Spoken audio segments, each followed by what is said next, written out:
Ya, Bapak Ibu, malam hari ini kita akan belajar ya bagaimana tubuh itu sebenarnya bisa menyembuhkan dirinya sendiri ya, apa namanya self healing ya. Terus bagaimana cara tubuh menyembuhkan dirinya sendiri? Nah, inilah ilmu mengenai manusia ini berkembang luar biasa ya. Ya, yang paling umum ya tentunya lewat regenerasi sel. Nah, untuk regenerasi sel sendiri butuh suplemen, butuh maaf bukan suplemen ya, butuh nutrisi ya. Nanti suplemen baru di antaranya ya. Butuh nutrisi yang lengkap, makronutrien, mikronutrien. Oh, ternyata juga dibutuhkan pentingnya dalam metabolisme dan regenerasi sel itu enzim. Termasuk juga misalnya bukan regenerasi sel, tapi apoptosis supaya sel-sel yang rusak itu hancur ya, menghancurkan dirinya itu butuh enzim juga. Oh, belakangan diketahui ternyata butuh juga namanya ionik kalsium. Karena kalsium itu ternyata yang paling kuat dalam hal signaling. Nah, signaling itu apa? Gelombang. Jadi tubuh itu bisa sehat, menyembuhkan dirinya sendiri, bisa lewat regenerasi sel.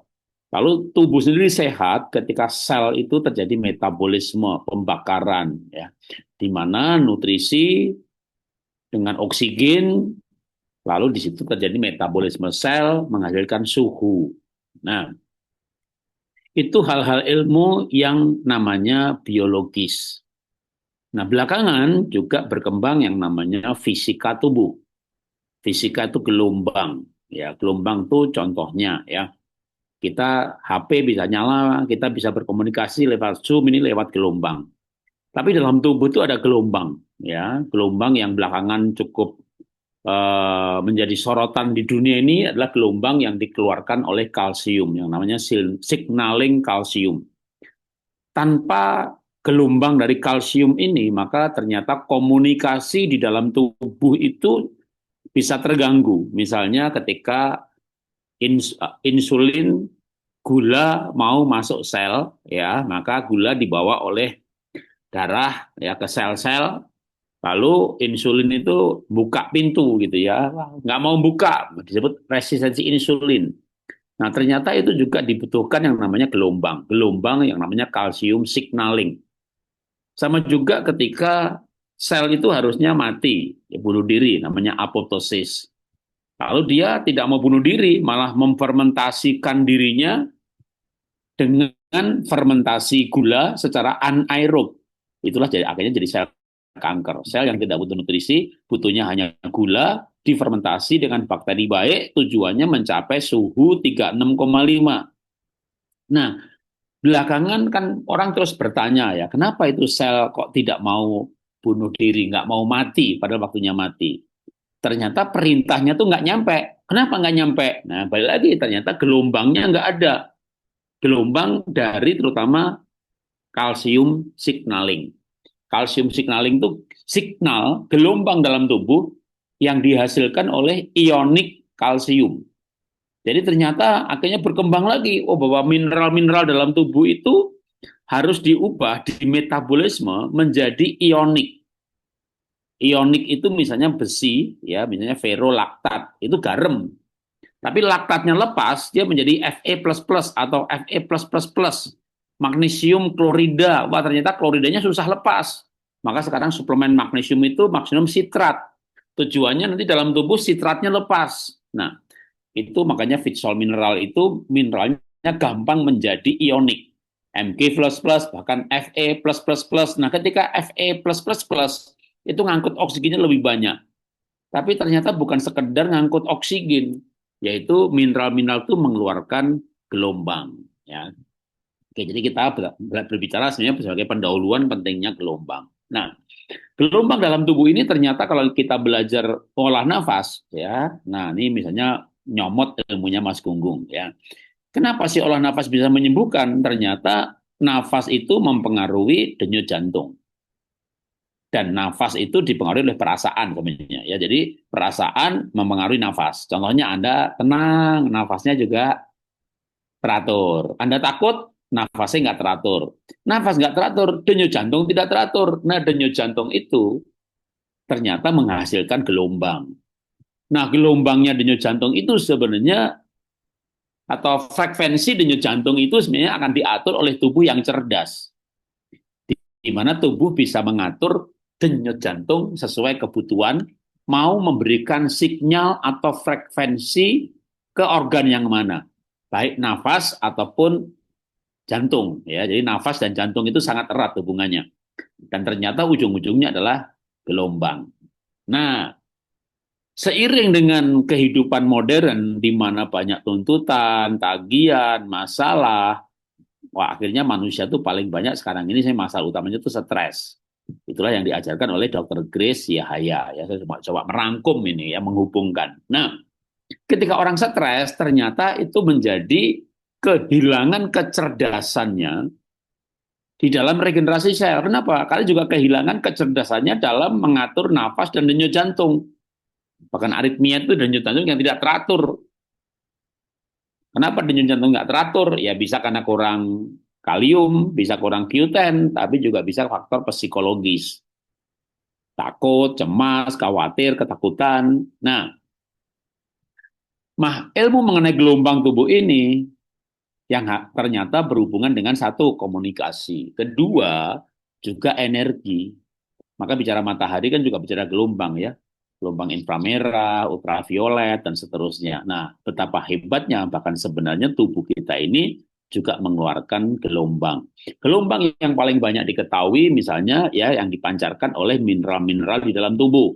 Tapi juga oleh frekuensi dari denyut jantung. Nah, yang menarik lagi sebenarnya mengenai limpatik.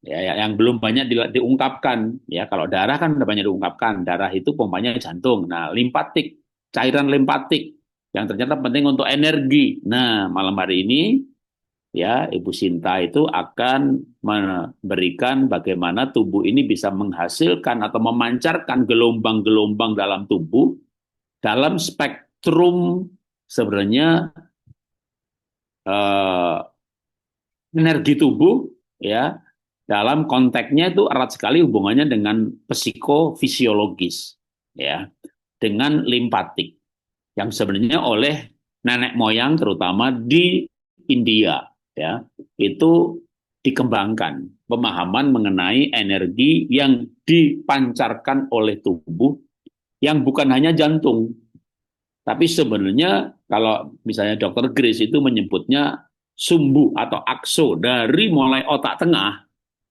itu ke pencernaan. Tapi juga dari otak tengah itu ke otak itu kan larinya kemana? Kortek itu leher, ya. Lalu ke sumsum tulang belakang. Nah itu ada cincin-cincin di mana sebenarnya terjadi kumpulan-kumpulan atau pusat-pusat limpatik. Nah dalam konteks bahasa-bahasa dulu yang malah akan diangkat kembali oleh Ibu Sinta itu seperti di nama-nama cakra atau chi ya. Nah maka Bapak Ibu hari ini Bu Sinta yang akan ngajar ya. Bapak Ibu simak baik-baik pelajaran dari sebuah sudut pandang yang kita ini komunitasnya adalah plural, lintas budaya, lintas agama, kita saling belajar. Nah, maka Bu Sinta mendalami hal-hal seperti ini ya. Tentu bagi teman-teman yang dari Bali, Hindu, Buddha, istilah-istilah nanti saya percaya tidak asing. Tapi bagi teman-teman yang lain, nah, kita mencoba untuk memahami ya pembelajaran mengenai energi tubuh ya dari pelajaran-pelajaran meditasi ya. Mungkin itu adalah sebuah pendahuluan dari saya yang sebenarnya itu adalah fisika tubuh ya. Kalau dalam pelajaran-pelajaran ilmu kesehatan modern yang memodernkan kalau di Bandung itu ada dokter eh, Widiarsa ya, itu dia seorang dokter, dia akan menggunakan bahasa yang tentunya lebih ilmiah. Nah, kalau Ibu Sinta backgroundnya psikolog, ya tentu akan lebih banyak menggunakan relasinya ke perasaan. Tapi nanti coba Bapak Ibu kalau topik yang sama, tema yang sama, saya undang Dokter Grace, saya percaya banget secara esensi itu tidak ada perbedaan. Bedanya adalah terminologi istilah, ya kelompok meditasi, nanti ada kelompok agama, kepercayaan. Nah, akhirnya sebenarnya terhubung itu dengan psikofisiologis. Nah, maka pembelajaran itu akan menjadi lengkap ya. ketika kita memahami dari berbagai sudut pandang. Ya, oke, itu penduluan dari saya. Silakan Ibu Sinta. Saya langsung oper ke Bu Sinta sebentar ya. Saya spotlight ya, sudah ada. Tinggal saya. Oke, nanti akan ada tanya jawab Bapak Ibu, jangan khawatir. Kalau ada hal-hal yang tidak ini ya nanti ditanyakan saja. Oke, selamat malam Bu Sinta. Silakan Bu Sinta untuk masuk. Saya spotlight juga. Tunggu sudah jadi co-host. Sekarang saya spotlight dulu ya. Mungkin belum bisa di spotlight karena belum. Oke, tunggu sebentar. Assalamualaikum Saya warahmatullahi bisa. wabarakatuh. Oke, sebentar. Apa bisa saya spotlight dulu ya. Oke, ini Bu Sinta ya. Oke, selamat malam Bu Sinta. Nah, tadi sudah dikasih prolog mengenai energi tubuh, gelombang tubuh, signaling segala macam. Oke, langsung saya serahkan aja. Silakan Bu Sinta. Terima kasih Pak Jarot. Panas banget nih di Karawaci nih. Tadinya mau nggak mandi kok jadi gerah. Mandi dulu. Apa kabar sahabat semua? Dimanapun berada, Bu Asma, Bu Ningsi, Bu Nursidar. Terima kasih Pak Jarot. Kita ketemu nanti di tanggal 22 ya Pak Jarot di Camp Ciater Subang. Oke sahabat semua, selamat malam sahabat cahaya. Terima kasih sudah meluangkan waktunya untuk hadir malam ini. Malam ini kita hadir tidak datang untuk belajar hal-hal yang rumit, tapi kita datang untuk mendengarkan diri kita sendiri yang selama ini mungkin seringkali kita lupakan. Pernah nggak sih Anda udah tidur semalaman, bangun pagi, Anda tuh ngerasa masih lelah aja nih tubuh. Kenapa ya kok kayak nggak fresh gitu loh bangun pagi yang harusnya kita bangun tuh tubuh ringan, enteng, tapi kok rasanya masih lelah, masih males buat bangun gitu kan. Dan itu ternyata tidak hanya berlangsung di pagi hari, tapi berlangsung sampai malam hari. Oke,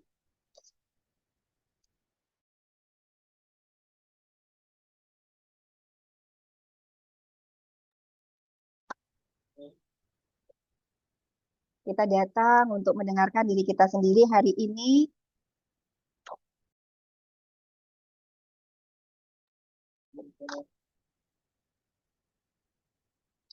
Pernah kita merasa tidak sedang sakit, tidak demam, tidak sedang flu, tidak sedang cedera, tapi rasanya berat banget untuk bangun, bahkan untuk tersenyum tuh rasanya pipi ini rasanya nggak lentur gitu, kayak kaku, kayak punya apa gitu di kata anu kita kayak gitu. Bahkan berat untuk sekedar menjalani hari.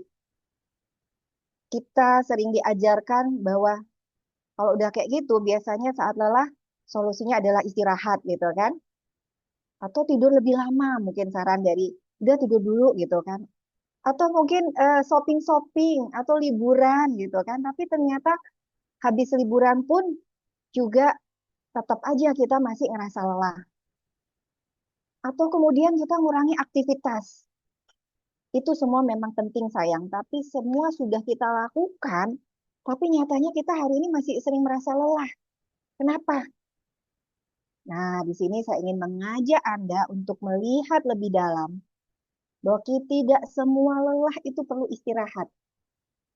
Sebagian lelah itu hanya perlu dirawat. Dirawat bukan di otot, bukan di tulang, dipulihkan bukan di tubuh, tapi di energi kehidupan yang mengalir di dalam diri kita. Energi yang menghidupi pikiran kita, energi yang menggerakkan perasaan kita, energi yang membuat kita mampu mencintai, bertahan, dan berharap. Nah, ketika energi ini menurun, hidup akan terasa berat walau masalahnya tidak besar. Sebaliknya, ketika energi ini dirawat, hidup akan terasa lebih ringan, lebih jernih, dan lebih bermakna, sayang. Malam ini, kita tidak akan menghakimi diri kita yang lelah, kita tidak memaksa diri kita untuk terus kuat, kita hanya akan belajar merawat.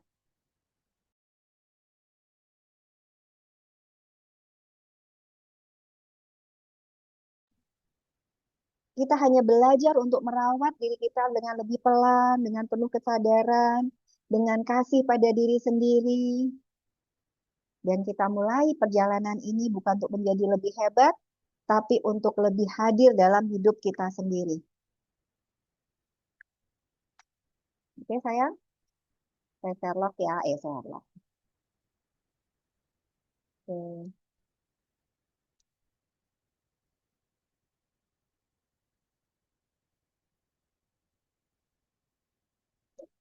Udah kelihatan belum?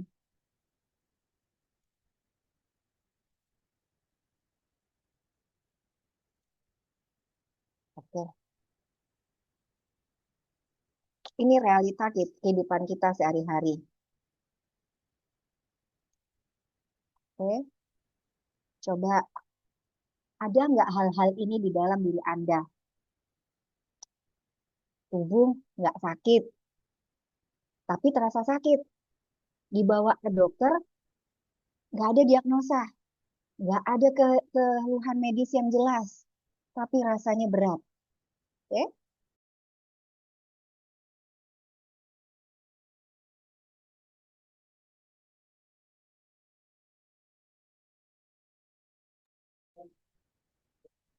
Tubuh tidak sakit, nggak ada diagnosa, nggak ada keluhan medis yang jelas, tapi rasanya berat.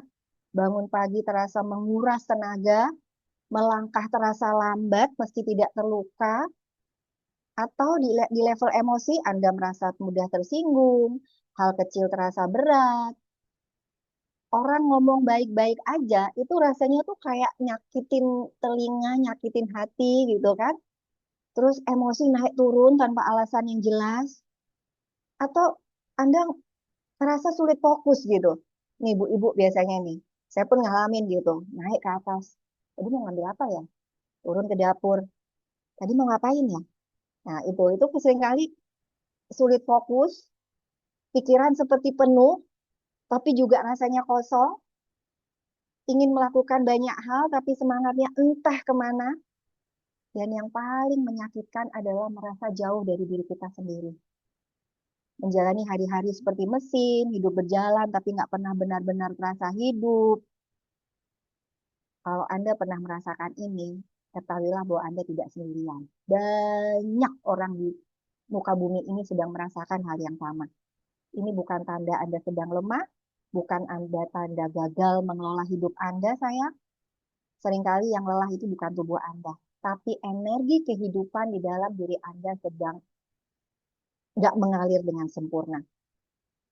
Energi yang setiap hari yang harusnya kita pakai untuk berpikir, merasa, bekerja, mencintai, menahan, bertahan, energi ini bisa terkuras. Jadi kayak tandon gitu di apa di rumah kita punya tandon energi namanya tantien itu ada tiga sahabat. Di atas ini di apa namanya di kepala bunubun, kemudian di ulu hati dan di bawah pusar. Dan ternyata ini juga sangat erat kaitannya nanti dengan cakra yang akan kita bahas satu-satu. Dan semua cakra ini itu mewakili emosi-emosi Anda. Oke? Energi ini bisa terkuras bahkan ketika tubuh Anda terlihat baik-baik saja. Malam ini kita tidak mencari siapa yang salah, sayang. Kita hanya ingin memahami apa yang sebenarnya sedang membutuhkan perhatian di dalam diri Anda.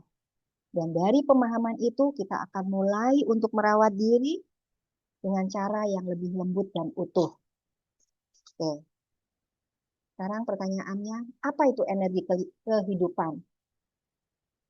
Ketika kita mendengar kata energi, pasti yang terbayang dalam diri Anda itu adalah sesuatu yang jauh gitu, yang kayak sesuatu yang abstrak, bahkan mistis, atau hanya milik dunia-dunia spiritual gitu kan. Buat orang-orang yang semua evidence based gitu, yang semua harus terlihat, terukur kayak gitu kan, seakan-akan energi ini sesuatu yang apa ya, yang abu-abu gitu kan. Bahkan banyak agama juga yang agak alergi nih soal soal energi, seakan-akan sedang menyentuh kuasa gelap dan sebagainya seperti itu. Padahal secara saintifik itu semua bisa dibuktikan, bisa terukur.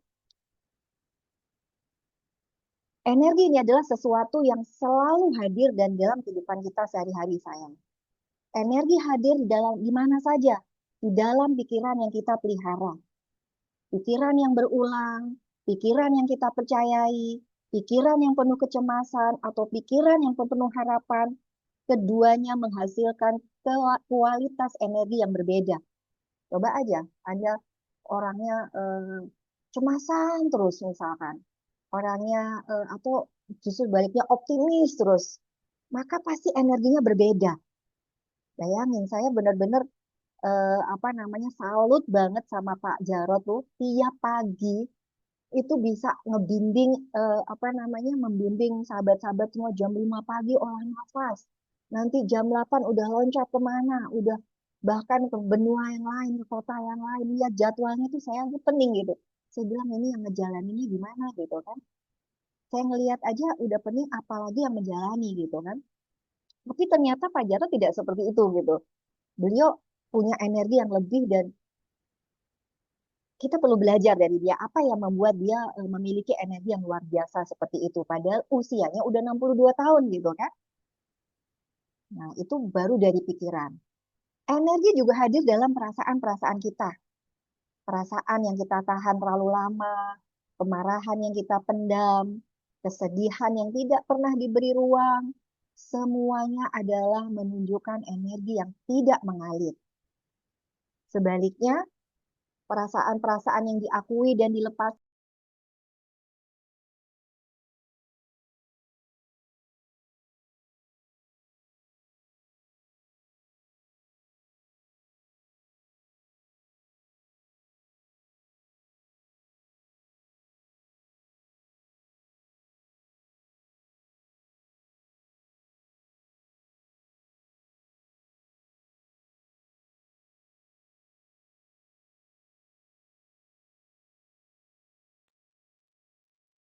semua perasaan-perasaan yang mau kita akui dan kita lepaskan itu akan membuat energi di dalam tubuh kita akan kembali bergerak, sayang. Kemudian energi hadir juga dalam kata-kata yang kita ucapkan, cara kita berbicara kepada orang lain, dan yang lebih penting lagi adalah cara kita berbicara pada diri kita sendiri. Sering nggak sih kita itu ngucapin, aduh tolol banget sih kamu, misalkan kayak gitu. Itu sebenarnya adalah sudah menunjukkan bahwa membuat energi di dalam tubuh kita akan stagnan, sayang. Kemudian energi hadir dalam relasi yang kita jalani. Hubungan yang menguatkan akan membuat energi kita bertambah. Dan hubungan yang penuh tekanan akan pelan-pelan menguras energi kehidupan kita. Energi hadir dalam pilihan-pilihan kecil yang kita miliki setiap hari. Pilihan untuk berhenti sejenak atau terus memaksa diri kita. Pilihan untuk jujur pada diri kita sendiri atau kembali menekan diri. Pilihan untuk hadir atau sekedar bertahan. Itu semua adalah energi, saya. Dan energi ini bukan sesuatu yang mistis, ia nyata. Ia bekerja setiap saat. Kita mungkin tidak selalu menyadarinya, tapi tubuh dan emosi-emosi kita dan hidup kita selalu merasakannya. Ketika energi ini terawat, maka hidup akan terasa lebih.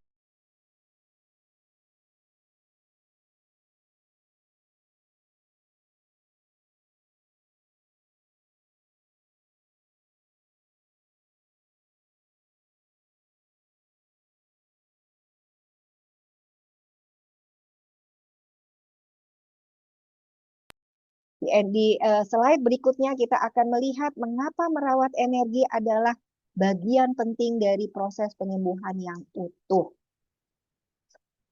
Oke. Nah, ini adalah 5 level of healing atau penyembuhan holistik. Ini dari Dr. Dietrich Klinghardt. Oke. Kita lihat gambaran yang lebih utuh tentang penyembuhan. Kalau Anda mau baca bukunya, itu ada bukunya bestseller dari Dr. Dietrich Klinghardt tentang 5 level of healing. Selama ini ketika kita merasa, kita mulai dari bawah ya. Ketika kita merasa tidak enak badan kah, lelah kah, atau sedang terganggu, yang pertama kali kita rawat biasanya adalah tubuh fisik. Kita pasti akan ke dokter, minum obat, cek organ, cek ini, cek itu. cek gimana sistem, gimana sistem tubuh, gimana metabolisme, itu sangat penting. Namun dalam penyembuhan holistik, kita tidak berhenti di situ. Tubuh hanyalah satu lapisan dari diri kita. Oke? Disinilah Dr. Dietrich Klinghardt menjelaskan tentang 5 level ini. Yang paling pertama, tubuh fisik bicara tentang organ, sel, jaringan, sistem tubuh, pokoknya yang urusannya dengan tubuh. Oke? Itu adalah fisik. Yang kedua, naik lagi adalah energi body. Di sini adalah aliran vitalitas sedang bekerja. Ketika energi kita lancar, tubuh akan lebih mudah pulih, sayang. Dan ketika energi terganggu, tubuh akan mudah lelah dan sakit. Meskipun secara medis kita terlihat baik-baik saja. Dan ternyata energi ini pula yang menyembuhkan diri saya ketika saya kena penjepitan saraf, tulang belakang saya bengkok 45 derajat, saya nggak bisa bangun. Ini bahu saya sudah bengkok sebelah gitu kan. Saya nggak bisa bangun di usia saya 25 tahun. Dokter saat itu memvonis ini akan lumpuh seumur hidup. Wow, 25 tahun seakan-akan itu adalah vonis mati yang sulit saya terima gitu kan. Lagi aktif-aktifnya. Nah, kemudian apa dok pilihan yang saya punya? Ya paling, ya harus operasi. Kalau nggak mau operasi, ya paling berdamai dengan rasa sakit. Itu vonis yang saya terima di usia 25 tahun. Sehingga saya kemudian mencari itu. Awalnya semangat saya adalah mencari bagaimana berdamai dengan rasa sakit. Tapi nyatanya setelah 10 tahun berproses, bukan bukan berdamai saja yang saya dapetin. Kalau berdamai kan bendanya tuh masih ada ya, sakitnya masih ada, tapi kita berdamai dengan itu gitu kan. Ibarat kutil tuh, kita berdamai dengan kutil itu. Ini enggak, kita benar-benar apa namanya eh, eh, tulang belakang saya yang tadinya bengkok 45 derajat begini itu bisa lurus kembali. Coba dunia kedokteran mana yang bisa menjelaskan itu gitu kan? Ketika saya memahami ini semua secara utuh dalam perjalanan 10 tahun, baru saya sadar bahwa yang digunakan oleh tubuh saya untuk memulihkan apa namanya tulang belakang saya yang bengkok itu adalah energi ini sayang. Bukan bukan terapi-terapi, bukan operasi, bukan obat apapun, bahkan saya nggak minum obat. Itu pula yang terjadi pada banyak pasien-pasien yang hadir di camp kesembuhan holistik Samasta, kayak gitu kan. Ada yang 3 hari, ada yang 4 hari, ada yang 5 hari, ada yang 6 hari gitu kan. Sekarang kita lagi merumuskan untuk pemulihan 5P tadi. Jadi tubuh fisik, pulih tubuh, pulih mental, pulih energi, pulih jiwa, dan pulang kembali kepada Tuhan. Ini sebenarnya merujuk pada 5 level of healing ini, sahabat. Ada contoh lain seorang pasien yang apa namanya gagal ginjal. Itu banyak sekali pertanyaan gagal ginjal. Bisa sembuh nggak, Bu? Kita tidak menjanjikan kesembuhan saya karena bagaimanapun kita berbicara bukan sesuatu yang eksak gitu kan, 1+1 2 gitu kan. Tapi ini adalah sesuatu yang sifatnya holistik, sayang. Di dalam holistik kita percaya bahwa selama masih ada kehidupan, berarti di situ ada nafas. Di balik nafas ada siapa?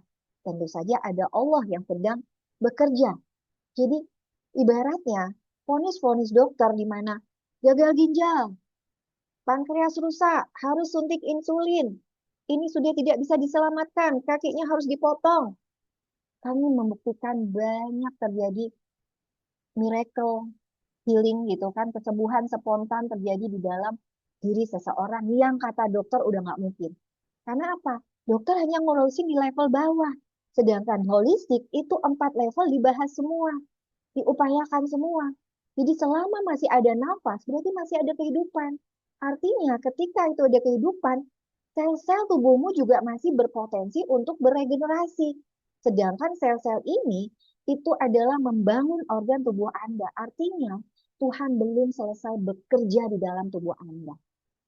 Nah, tugas kita hari ini adalah memberikan perlindungan, memberikan ruangan yang baik bagi tubuh kita untuk memulihkan dirinya sendiri.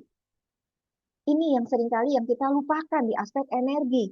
Di aspek energi, boro-boro kita tahu gitu kan. Nanti kita bahas tentang adanya 7 cakra di dalam tubuh kita yang sebenarnya itu adalah pembangkit energi yang sangat hebat di dalam tubuh kita yang selama ini boro-boro kita ngerti bagaimana mengaktifkannya, ngerti di situ ada cakra aja mungkin Anda belum tahu. Nah, nanti banyak sahabat yang kadang-kadang saya sedih juga gitu ya, sedih, sampai heran gitu kan. Udah berapa tak puluh tahun hidupnya diomongin tentang cakra, tentang energi itu kayak sesuatu yang asing gitu loh. Padahal itu ada di dalam diri Anda. Hal sederhana aja. Ketika Anda menghembuskan nafas nih dari hidung, ada panasnya sih di sana? Coba tarik, tarik tangan Anda, taruh di sini. Ada panasnya sih? Ada kan? Itu menunjukkan ada energi. Panas itu adalah energi. Sedangkan hukum energi mengatakan energi tidak dapat diciptakan, tidak dapat dimusnahkan, hanya berubah bentuk. Nah, berarti ketika ada panas, di situ ada energi yang sedang mengalir di dalam tubuh Anda. Berarti kita harus tahu dong, dari mana sumbernya. Kan gitu. Ada seorang pasien 7 tahun lumpuh pun bisa jalan 14 hari, sahabat. Hanya 14 hari nggak pernah bertatap muka sama saya, hanya ikut kelas coaching pun 14 hari dia jalan. Ada itu videonya di dalam YouTube saya yang dia buat sendiri. Saking berterima kasihnya dia sudah pergi kemana-mana, uangnya habis, dia nggak bisa jalan 7 tahun lumpuh terbaring, hanya ikut 14 hari kelas coaching online, dia bisa jalan kembali. Kebayang nggak bahagianya? Tanpa obat, tanpa intervensi yang mahal-mahal. Ternyata apa yang terjadi? Ketika dicek kemana-mana yang membuat dia semakin bingung adalah di tubuhnya tidak ditemukan apapun gitu. Dicek tulangnya bagus, ototnya bagus, sarafnya bagus, pembuluh darahnya bagus, tapi dia nggak bisa jalan. Sebenarnya bukan lumpuh, dia masih bisa merasa. Kalau lumpuh kan dicubit aja, diketuk nggak ngerasa ya. Dia masih bisa merasa, tapi seperti tidak punya tenaga untuk dipakai berjalan. Oke?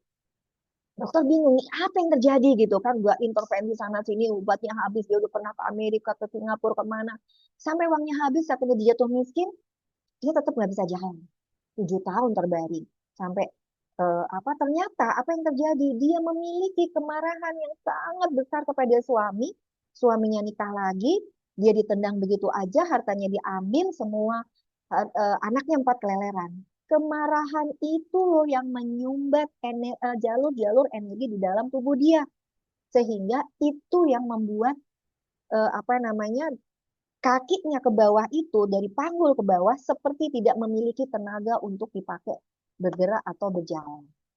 Itu yang terjadi. Berarti dari cerita ini kita memahami bahwa yang menyumbat energi adalah aspek mental Anda, pikiran, perasaan-perasaan kita. Berarti naik lagi tuh, kita ngurusin tuh si mental, pikiran, perasaan, emosi. Nah, seringkali pikiran, perasaan, emosi itu kebanyakan ada di pikiran bawah sadar. Yang kita sadari itu hanya 1-5% di pikiran sadar. Di pikiran bawah sadar itu 95-99%. Itu yang seringkali tidak kita sadari. Disinilah dibutuhkan hipnoterapi, meditasi untuk membuka tuh apa blok-blok mental di situ yang menjadi blok-blok energi Anda mengalir dengan sempurna. Naik lagi di intuitif body, itu bicara tentang tubuh intuitif Anda. DNA yang lebih halus lagi, di mana ketika Anda lahir, Anda menerima satu sel telur dari bukan lahir ya, pada saat Anda dibentuk, menerima satu sel telur dari mama dan satu sel sperma dari papa, dan satu sel itu mengandung 3 miliar informasi. Jadi di awal kehidupan Anda sudah memiliki 6 miliar informasi, dan itu 7 turunan ke atas saya. Bayangin, banyak apa banyak. Dan itu informasi berduplikasi. 2 jadi 4, 4 jadi 8, 8 jadi 16, 16 jadi 32. Begitu seterusnya sampai menjadi kurang lebih 200 juta triliun sel di dalam tubuh kita kali 3 miliar. Kebayang nggak banyak atau banyak banget. Sehingga sebenarnya nggak salah kalau orang mengatakan bahwa tubuh kita itu adalah jagat alit. Tubuh kecil kita ini adalah jagat alit di mana apa namanya, semua informasi di muka bumi itu sebenarnya ada di dalam diri kita. Tinggal bagian mana yang terbuka itu sesuai dengan emosi-emosi kita. Kembali lagi tuh ke mental body. Nah, yang paling atas adalah level spiritual kita adalah hubungan kita dengan Tuhan, yaitu kebermaknaan hidup kita, kesadaran bahwa kita tidak berjalan sendirian. Dan di menurut dokter Dietrich Klinghardt ini, menurut penelitiannya yang melibatkan jutaan ribuan orang di berbagai puluhan kota, dia mengatakan bahwa kita bekerja di atas, maka semua akan terkoreksi dengan sendirinya. Sebaliknya, bekerja di bawah belum tentu akan mencari ke atas. Nah, ini yang seringkali diabaikan. Orang hanya sibuk ngurusin di bawah. Sehingga mau mencapai spontan healing, kesembuhan spontan, itu menjadi sulit gitu. Padahal semua sumber daya untuk sembuh itu sudah ada di dalam diri kita, sahabat. Kalau kita memahami polanya seperti ini, gitu. Itulah kenapa holistik ini hadir di dalam kehidupan ini, di dalam kehidupan kita. Buat saya itulah apa ya, kebahagiaan terbesar bahwa saya pernah mengalami itu semua di dalam diri saya sehingga saya bisa mengatakan itu ke sahabat semua. Saya nodop dan saya begitu pedenya untuk mengajarkan holistik ini karena semua kesembuhan tuh terjadi di dalam diri saya. Nggak hanya tulang yang bengkok, penjepitan saraf terbuka, kolesterol 400 yang nggak bisa turun-turun. Saya berobat 4 tahun ke 4 dokter yang berbeda, setahun nggak sembuh-sembuh. Itu sekarang udah normal di bawah 200. Radang tenggorokan yang dari kecil saya alami nggak selesai-selesai. Sekarang udah lupa tuh namanya radang tenggorokan. Paling terjadi kalau saya makannya jelek atau minum minuman atau makanan yang sintetis. Kemudian apa lagi? Eh, Alergi. Dulu jelek banget nih. Nggak berani saya pakai baju minim-minim gitu. Penuh apa namanya? Sampai gatal-gatal itu dermatitis itu sampai kayak korengan. Aduh, pokoknya ngeri dia ngeliatnya kayak gitu kan. Jerawatan, kemudian kayak meler terus gitu itu nggak pernah dulu nggak ada tisu sahabat ada pakai sapu tangan kemana-mana gitu. Ingat kecil tuh saya sering dibully karena mama saya capek beliin saya sapu tangan tuh dipenitiin di sini sampai 4 gitu kan. Itu terjadi dan sekarang saya udah lupa tuh mungkin setahun sekali belum tentu saya kena apa namanya flu gitu. Saya bilang sama suami kalau saya sampai kena flu itu artinya bukan masalah virus tapi ada saya pasti punya beban emosi yang berat yang harus saya tanggung dan itu hadir di dalam ini saya kayak gitu loh. Hmm?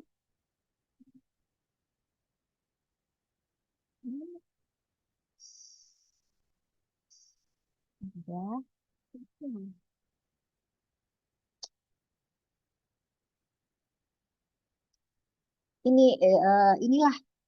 Inilah holistik berada sahabat. Ketika satu level ini diabaikan, maka penyembuhan menjadi tidak utuh. Karena itu ada satu kalimat penting yang perlu kita ingat bersama.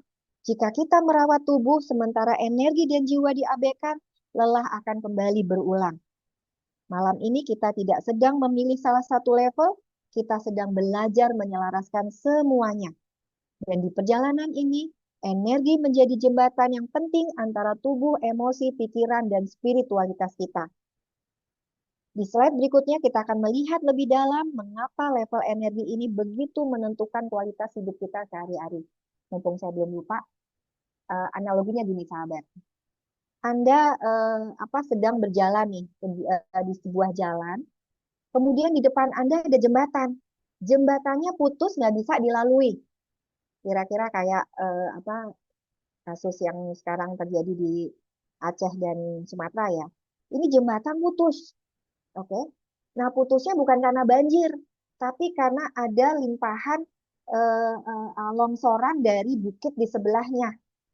Oke. Ketika kemudian pas Anda nggak bisa jalan dong ya. Taruhlah itu adalah jembatan satu-satunya untuk Anda sampai ke sana gitu kan.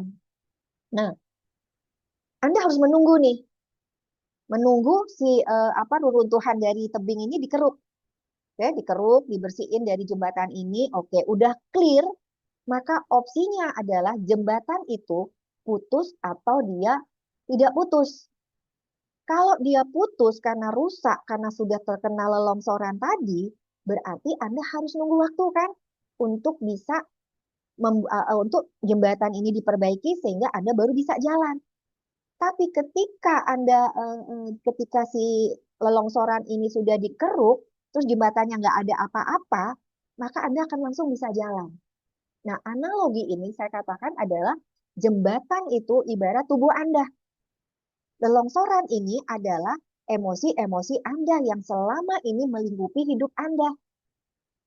Jadi contoh dalam kasus tadi seorang sahabat yang 7 tahun lumpuh karena suaminya menikah lagi, dia marah sekali, kemarahan itu dahsyat banget energinya, sehingga dia memutuskan jalur energi jembatan itu di dalam tubuh dia, jalur energinya putus sehingga energinya tidak bisa mengalir.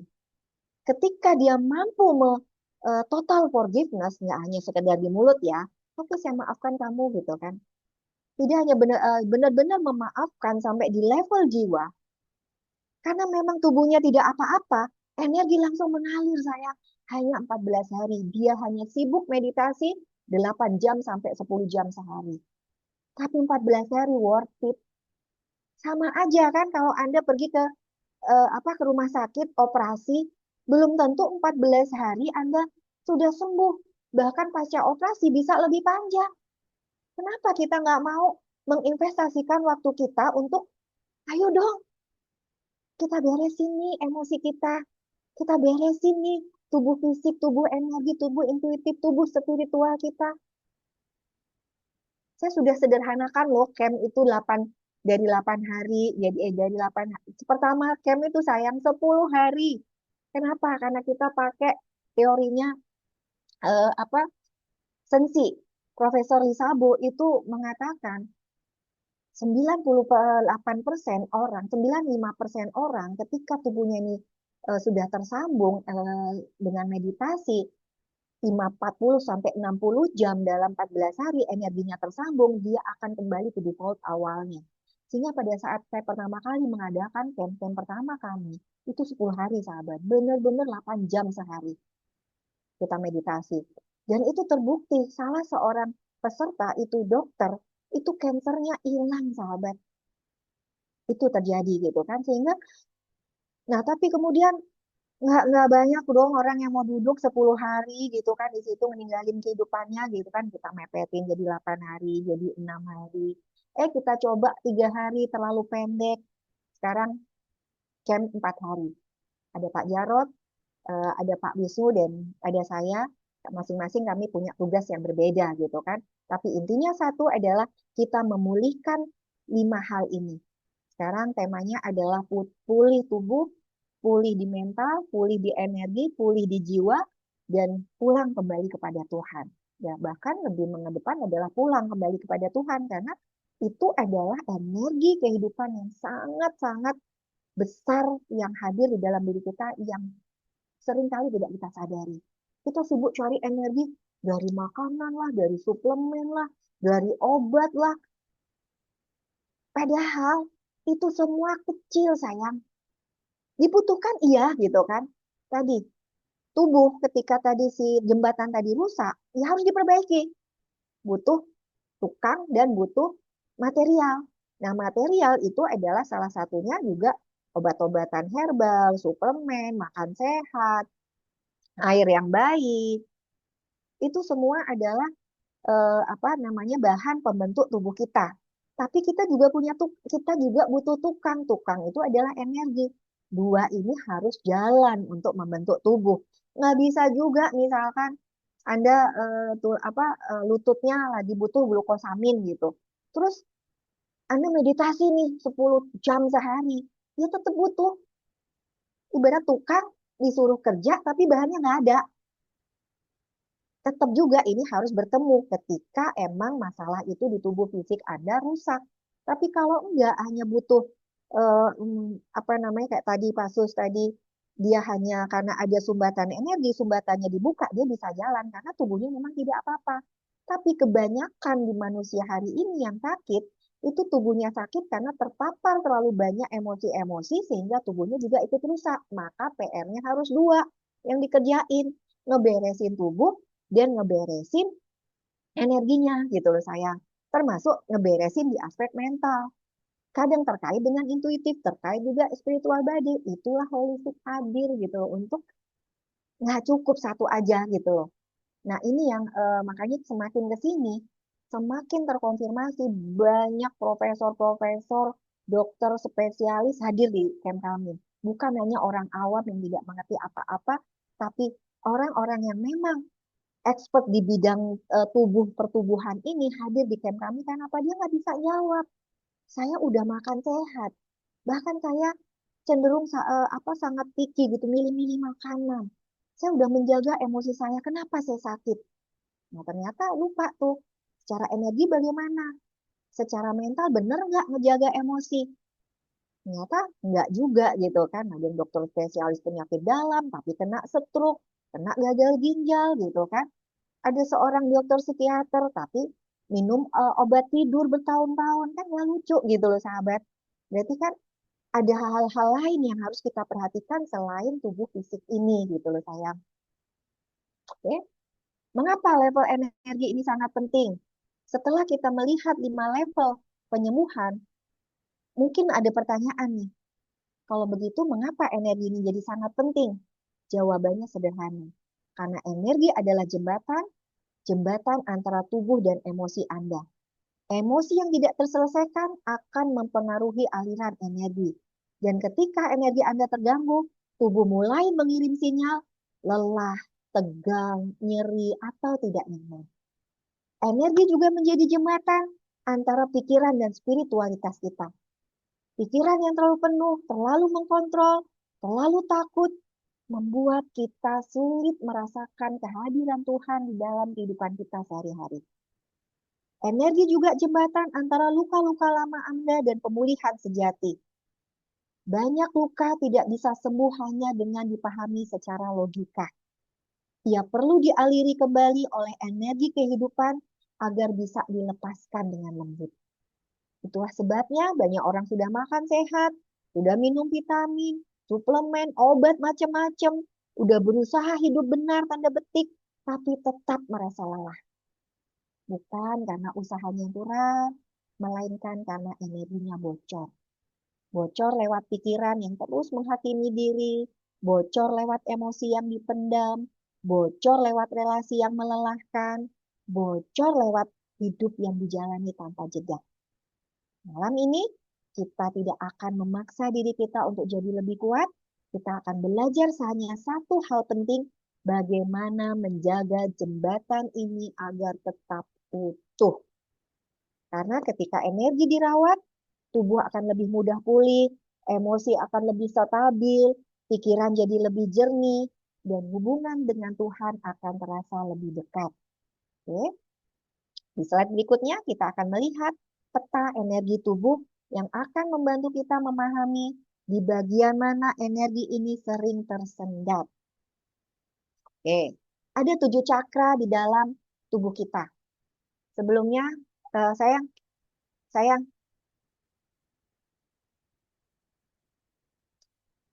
sebelumnya kita akan membuka video berikut ini tentang 7 cakra. Yuk kita hafalin. Yang pertama adalah cakra akar. Peluk tulang, pegang tulang ekor Anda. Coba supaya Anda terbiasa. Coba pegang dengan tangan kanan Anda, akar Anda di bawah. Ada nggak gambarnya nih? Oke. Pegang tulang ekor Anda dekat dengan pembuangan, dengan anus, antara anus dan ini Anda, antara anus dan alat kelamin Anda. Itu cakra dasar. Naik lagi ke cakra sakral. Ayo dipegang di bawah pusar. Di atas alat kelamin di bawah pusar. 3 senti di 3 jari di bawah pusar. Yuk pegang supaya ingat. Oke, sakra caklar. Kemudian yang ketiga solar plexus. Sakra ulu hati. Itu di ulu hati Anda di garis BH. Oke. Kalau yang laki-laki nggak punya BH, pegang pegang BH istrinya. Pegang tuh sambil sentuh-sentuh tuh istrinya. Oh, ini toh cakra solar plexus tepat di bawah di area talinya BH tuh di bawah di antara dua susu ini. Kemudian cakra hati, cakra jantung di sini. Oke. Kemudian cakra tenggorokan di sini, cakra eh, tenggorokan, kemudian third eye, cakra ajna di sini di antara dua alis. Kalau orang agak di atas dikit, kalau orang India suka ada ginian kan, ditaruh di sini atau kalau orang Hindu kalau habis sembayangan ditaruh beras di sini, itu sebenarnya sedang ngingetin, hello, di situ ada cakra ajnamu dan itu terkait dengan awareness. Dan yang paling atas adalah di cakra mahkota. Sebenarnya bukan di ubun-ubun, tapi supaya gampang di ubun-ubun. Padahal sebenarnya 10 cm di atas ubun-ubun. Jadi energi kita itu, aura kita itu nggak nempel di tubuh loh sayang. Dia energi kita itu di luar gini. Nah, itu jadi itu nanti terkait dengan emosi. Paling bawah itu adalah terkait dengan basic trust. Kemudian naik itu terkait dengan suka di cakra sakral itu terkait dengan sexuality, kreativitas. Di solar plexus itu adalah wisdom. Di cakra hati itu adalah tentang cinta kasih dan penyembuhan. Itu paling penting di cakra hati kita nih harus benar gitu. Makanya orang yang hatinya benar itu lebih lebih sehat, lebih mudah untuk sembuh kalau dia sakit. Kemudian ini cakra komunikasi. Kemudian ini tadi di cakra ajna itu adalah cakra kesadaran dan di atas itu adalah spiritual. Mungkin lebih jelasnya kita lihat video ini.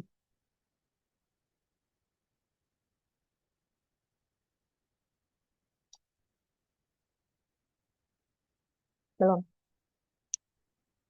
Suaranya jangan lupa, Sen. Udah kelihatan. Ha? Untuk meningkatkan kesadaran, kita perlu mengaktifkan cakra atau pusat energi tubuh terlebih dahulu. Pada tubuh manusia terdapat pusat-pusat energi yang disebut cakra, di mana terdapat 365 titik cakra yang kemudian ratusan titik cakra tersebut dibagi dalam 7 cakra utama. Ketujuh cakra utama tersebut memiliki fungsi masing-masing. Salah satunya adalah menyerap energi kehidupan.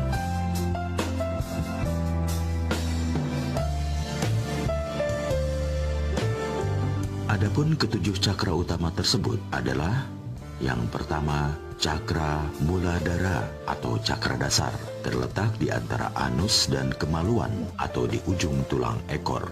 Fungsinya sebagai cakra survival atau gaya hidup yang mengutamakan energi fisik.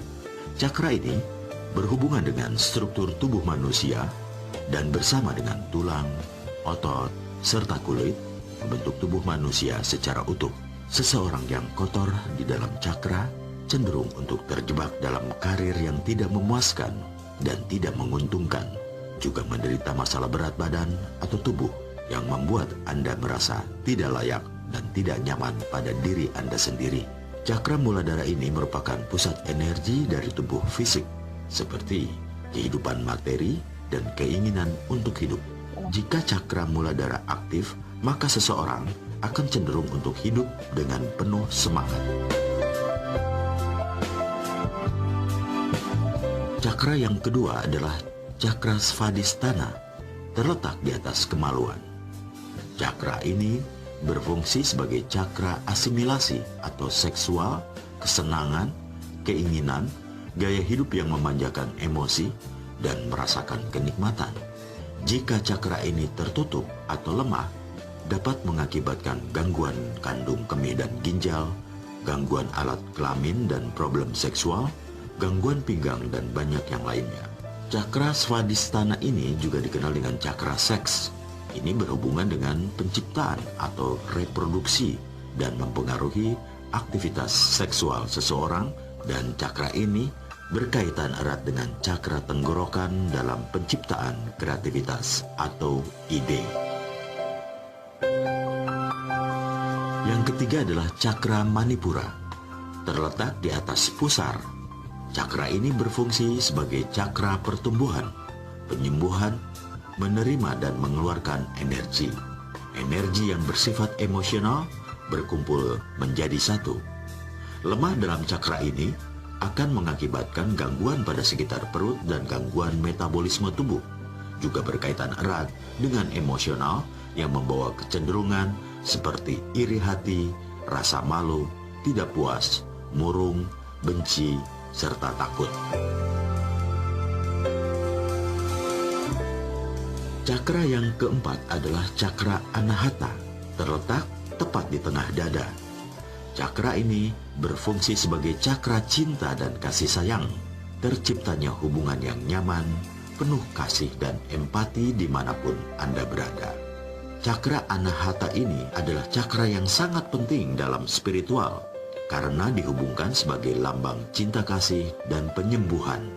Seseorang dengan cakra anahata ini yang kecil, kotor, atau terhambat akan memiliki kecenderungan egois, sombong, fanatik, tamak atau rakus, munafik, dan gelisah.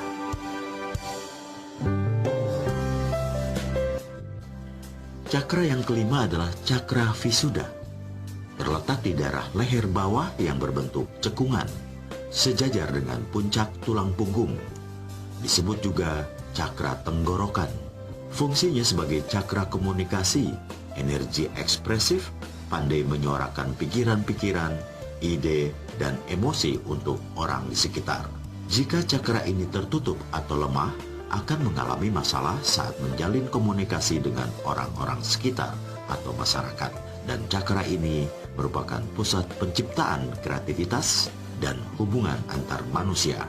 Cakra visuda ini atau cakra tenggorokan yang berkembang akan memiliki pengertian yang mendalam mengenai hubungan yang baik antar sesama. Yang keenam adalah cakra ajna, terletak di antara kedua alis naik sedikit kira-kira 1 jari. Disebut juga cakra mata ketiga. Cakra ini berfungsi sebagai cakra penglihatan, membuat keputusan intuitif yang akurat dan evaluasi tentang karir Anda, keluarga Anda, dan niat orang lain. Jika cakra ini tertutup atau lemah, bisa mengalami sakit kepala, mimpi buruk, gangguan penglihatan, dan banyak lainnya. Fungsi lain cakra ini adalah memberikan energi ke kedua mata, hidung, dan kelenjar. Disebut cakra mata ketiga karena cakra ini berkembang aktif dan bersih, merupakan titik pemusatan dan pengatur dari cakra-cakra di bawahnya. Cakra yang ketujuh adalah cakra sahasrara, terletak kira-kira 12 jari di atas kepala, dikenal juga dengan cakra mahkota, berfungsi sebagai cakra integrasi dan pemahaman. Jika cakra ini tertutup atau lemah, dapat mengakibatkan depresi, mengasingkan diri, dan ketidakmampuan untuk belajar dan sulit mengerti. Cakra ajna merupakan sumber masuknya energi sang pencipta ke seluruh bagian tubuh manusia dan juga kesadaran manusia. Keren kan? Kita paham sekarang energi itu apa? Ada 7. Coba, apa ini? Tentang apa? Apa? Video apa? Oke, jadi ada 7 cakra. Itu bayangkan ibarat kayak sederhananya tuh kayak meteran di rumah kita, sahabat. Meteran itu kalau dia bermasalah, itu yang ada adalah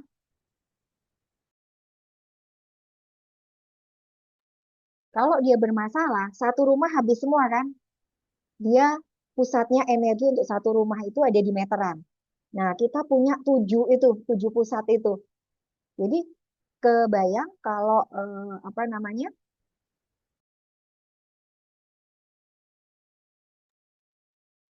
Jadi kalau kita satu cakra itu bermasalah, maka atau dibalik ya, kalau satu organ kita bermasalah, pasti di cakranya itu juga bermasalah. Kita perlu mengaktifkan generator energi di situ supaya membantu kesembuhan.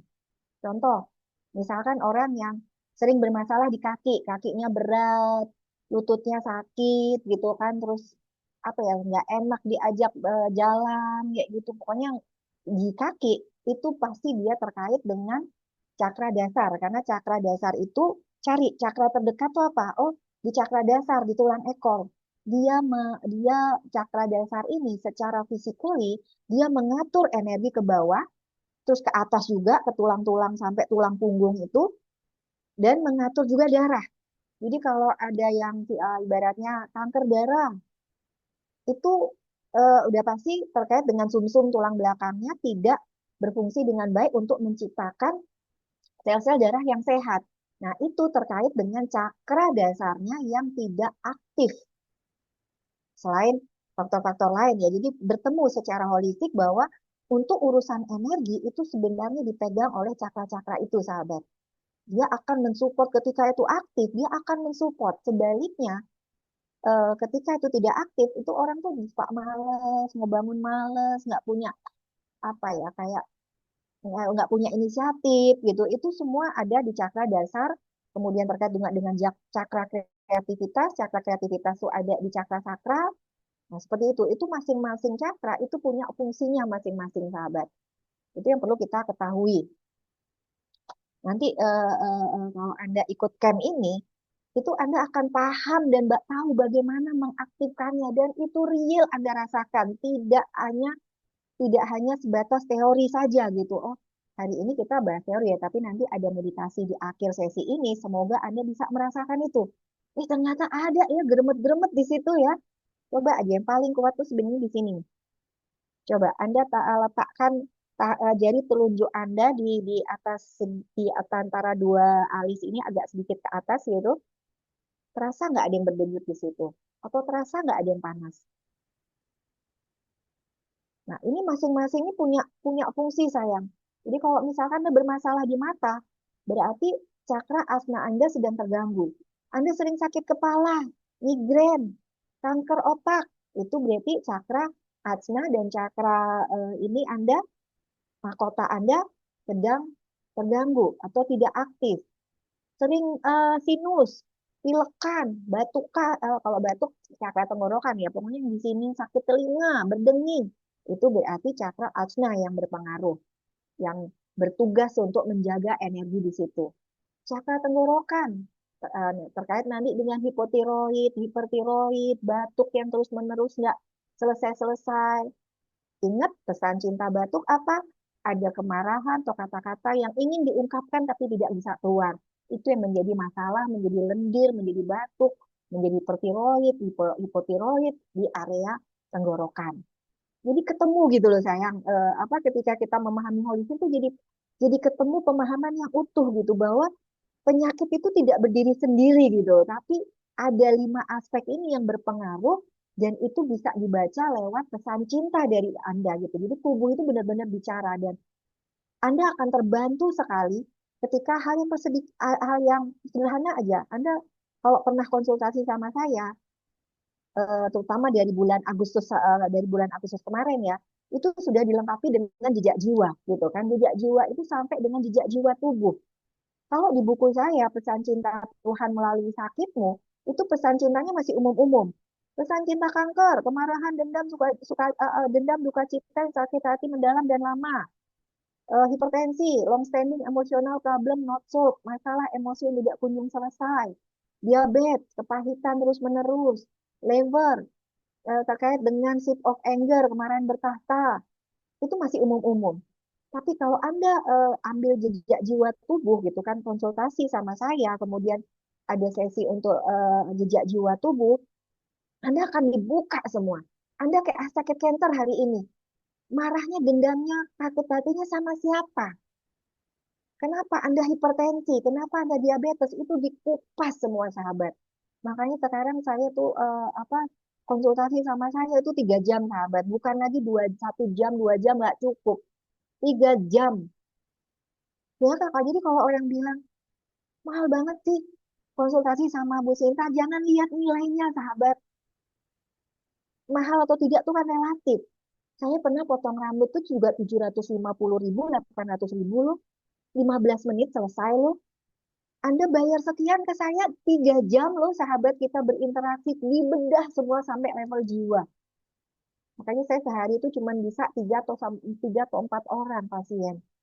Karena memang melelahkan, di 3 jam tuh kita terjadi pertukaran energi di situ. Saya kalau nggak grounding sering-sering, saya juga pasti akan terimbas gitu. Secara fisik aja kita berhadapan sama orang sakit flu, kita akan bisa tertular flu kan, tertular virus itu gitu kan. Apalagi secara energi, karena energi itu benar-benar interaksi gitu. Sehingga saya harus menaikkan level energi saya untuk tidak terjangkau oleh energi-energi yang rendah gitu kan. Nah, itu juga ada di buku saya di halaman 231 tentang energi positif. Itu juga nanti kita bahas di dalam di camp itu kita merasakan bahwa ketika energi kita bahagia, damai, sukacita, energi kita besar dan itu sangat dibutuhkan untuk tubuh kita menyehat kembali. Termasuk juga energi yang lebih besar dibutuhkan untuk mempengaruhi lingkungan kita. Jadi seringkali pertanyaan jadi hari terakhir, Bu, kita udah menjalani ini surga banget di sini. Tapi pulang, kembali ke rumah gimana nih kita menghadapi lingkungan yang toksik? Suami saya nggak berubah, istri saya nggak berubah, orang tua saya nggak berubah, anak saya nggak berubah. Nggak apa-apa. Karena apa? Kita hukum energi mengatakan energi yang lebih besar akan mempengaruhi energi yang lebih kecil. Berarti kalau kita ingin mempengaruhi lingkungan, mempengaruhi orang lain, energi kita harus membesar. Dibesarkan sehingga kita bisa mempengaruhi lingkungan kita alih-alih kita dipengaruhi oleh lingkungan kita. Nah, itu semua yang kita lakukan dan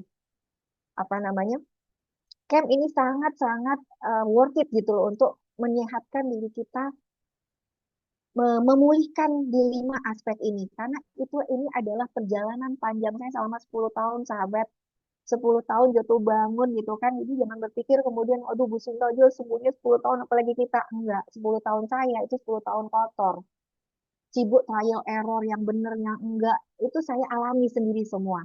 Sekarang Anda menerima bersihnya. Saya yakin Pak Jarod pun begitu. Jatuh bangun, sakit ini, sakit itu, cari formula, cari obat, cari ini, cari itu. Dia sekarang beliau sekarang ahli dalam suplementasi tubuh, membaca tubuh, menguraikan dengan olah nafas dan sebagainya. Itu beliau ahlinya. Itu juga proses panjang. Pak Wisnu, itu salah satu pembicara di kami juga, itu juga jatuh bangun juga dalam hidupnya, struggling, sampai akhirnya menemukan formula self love itu gitu kan. Sadar nafas, sadar waktu, sadar rasa, dan itu dilatihkan sahabat. Jadi pulang tuh udah punya sekeranjang tools. Jadi jangan berpikir juga 4 hari, Bu. Pertanyaannya, Bu, saya bisa sembuh nggak dengan holistik? Hello, 4 hari, Anda minta sembuh gitu kan. Tapi paling tidak, Anda sudah bisa punya arah gitu untuk melakukan pengobatan itu seperti apa. Dan walaupun 4 hari gitu kan, terasa kok tubuh itu yang tadinya berat jadi enteng dan yang paling kelihatan tuh wajah itu benar-benar berbeda yang tadinya kusam, kusut, tidak bercahaya, mencureng kayak gitu kan itu 4 hari tuh kayak dicuci jadi ganteng semua, jadi cantik semua kayak gitu. Tidur jadi lebih enak, nafas jadi lebih lega, yang tadinya kedinginan terus di sana padahal itu 16 derajat di Ciater Subang itu, kok saya nggak pilek ya Bu? Kok nggak saya nggak batuk-batuk ya? Itu semua karena eh, apa 5P ini, tubuh, mental, energi, jiwa Anda itu sudah disentuh, udah dipahami, terutama soal pesan cinta. Oke, mungkin itu sekarang dari mana kita mendapatkan energi sebelum kita masuk ke sesi meditasi ya, semoga kita bisa merasakan energi di dalam tubuh kita. Jangan kemana-mana ya sahabat, nanti di akhir sesi kita akan dari mana akan meditasi. Dari mana kita mendapatkan energi? Hmm.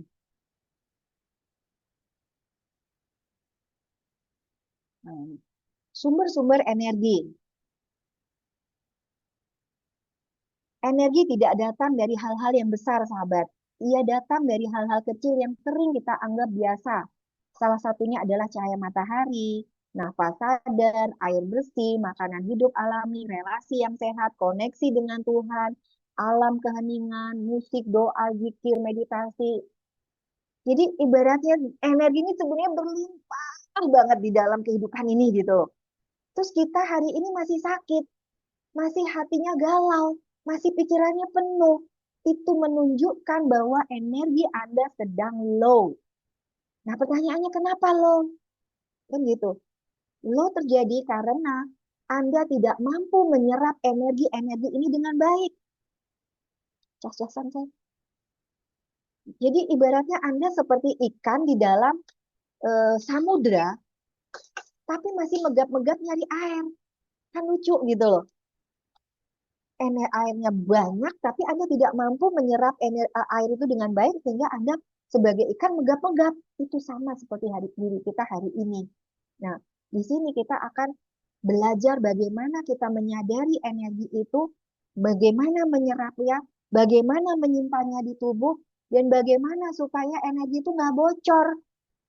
Jadi ibarat HP nih, HP Anda udah cas, udah sampai 1 jam lo nggak masuk-masuk ya. Terus Anda cobain dengan HP lain, masuk. Berarti kan nggak masalah tuh dengan chargingnya. Masalah dengan HP Anda. Nggak masalah dengan listriknya, nggak masalah dengan chargernya. Masalah ada di dalam HP Anda. Itu yang kita ketahui. Dan kenapa dia bermasalah? Dia tidak bisa HP ini menyerap energi dengan baik. Kenapa? Selnya rusak. Kenapa selnya rusak? Karena penuh toksik. Kenapa toksiknya tuh dari mana? Toksinnya itu dari hal-hal yang sifatnya fisik maupun emosi maupun energi tadi, cakra-cakranya tidak aktif. Oke, apalagi? Kira-kira seperti itu ya. Bagaimana ngecas energi?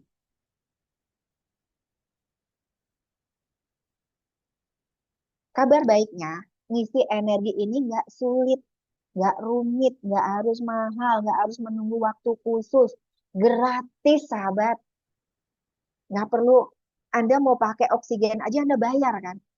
Kalau Anda sudah tidak mampu lagi nih menghirup oksigen yang murni yang di sekitar kita, Anda harus bayar tuh pakai rumah sakit, pakai alat bantu, pakai tabung oksigen sebagainya, pakai ini gitu kan, ventilator dan sebagainya. Ngisi energi tidak rumit, tidak mahal, nggak perlu waktu khusus, bisa pulih lewat hal-hal yang sederhana dan membumi. Yang pertama adalah bernafas perlahan dan sadar. Kedua, diam sejenak sebelum bereaksi. Tidak semua hal perlu ditanggapi. Tidak semua emosi perlu diungkapkan. Kasih jeda satu tarikan nafas bisa menyelamatkan banyak energi di dalam diri Anda. Ada teori 90 menit. Jadi ketika Anda emosi, kasih waktu 90 detik, bukan 90 menit. 90 detik. Jadi hitung aja 1 sampai 100 gitu kan. Kalau Anda lagi emosi, sedih, sadari. Supaya apa? Anda hitung sampai 100, itu Anda diharapkan untuk menyadari emosi-emosi Anda. Karena emosi itu yang membuat bocor energi Anda. Yang ketiga adalah jujur pada perasaan sendiri. Ngaku lemah tanpa ngerasa bersalah. Mau ngaku sedih tanpa perlu menghakimi diri. Jujur batin dalam bentuk perawatan energi yang sangat dalam. Kemudian mengurangi paparan yang melelahkan. Jangan terlalu banyak nonton berita, apalagi berita-berita yang sedih, berita yang bikin jengkel, berita kan lucu gitu ya, habis nonton berita politik nyebelin gitu kan, terus marah-marah sendiri. Habis kan energi Anda udah nggak usah lihat gitu loh. Atau anak-anak muda nih, sering nonton horor gitu. Saya bilang, ngapain sih kamu nonton horor, udah tegang gitu. Itu kamu tuh energi keluar banyak gitu loh. Udah tegang, habis itu kemana-mana minta dianterin. Mau ke kamar mandi tuh minta dianterin gitu. Anak-anak saya tuh sebel banget kalau udah nonton film horor gitu kan. Dan itu lemes, capek gitu loh sayang. Terlalu banyak tuntutan luar, terlalu banyak suara-suara dari luar. Mengurangi bukan berarti lari, tapi memilih dengan sadar apa yang kita izinkan masuk ke dalam diri. Dan yang paling penting di antara semua itu adalah menghadirkan Tuhan dalam aktivitas harian Anda. Nggak hanya saat berdoa, nggak hanya saat sholat, nggak hanya saat ke gereja, sayang, ingat Tuhan.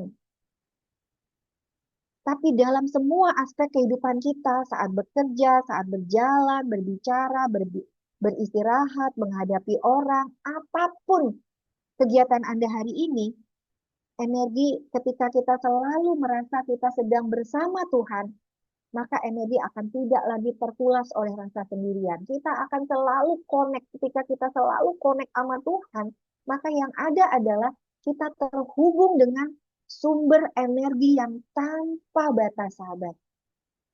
Saya tuh jarang tidur, sahabat.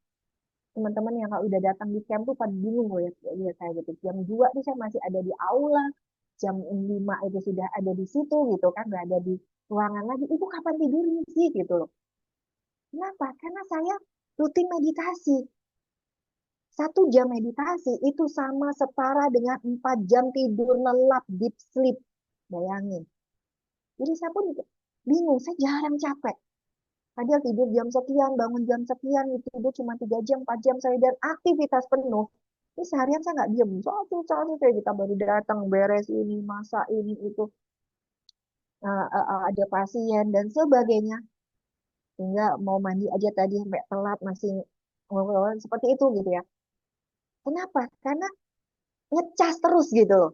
Dan buat saya, konekkan dan semakin ke sini, ketika mulai kenal tuh meditasi sunyata, meditasi menyapa ilahi, meditasi pulang, meditasi pohon kehidupan, meditasi 3P, yang udah ngerasain meditasi 3P kerasa kan, energinya gede banget kan. Nah, itu semua hanya ada di rumah Samasta, sahabat. Tidak ada, Anda mau cari di meditasi manapun, di manapun tidak ada. Hanya ada di rumah Samasta. Karena itu pun juga saya melakukan meditasi itu juga saya tetap berasa walaupun audio itu adalah audio saya, tapi itu semua by ilham, sahabat. Bukan karena olahan pikiran cinta. Dan luar biasanya kalau Anda sudah pernah merasakan meditasi pohon kehidupan, itu benar-benar mengaktifkan 7 cakra di dalam diri Anda. Dan itu sangat mensupport energi untuk kesembuhan, untuk ketenangan, kedamaian, dan sebagainya di dalam diri Anda.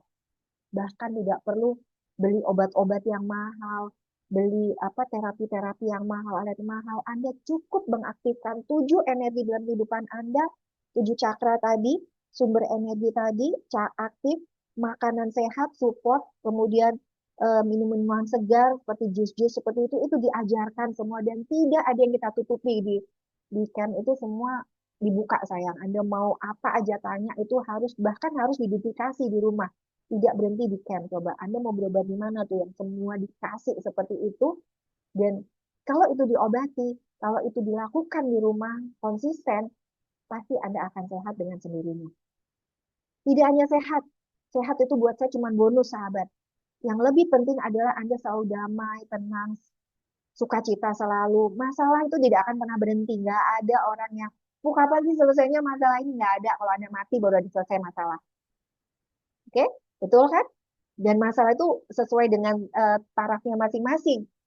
Anda apa pemain UMKM, utang Anda mungkin cuma 3 juta, 5 juta, 10 juta, tapi ketika Anda sudah jadi pebisnis besar, utang Anda udah MM-an.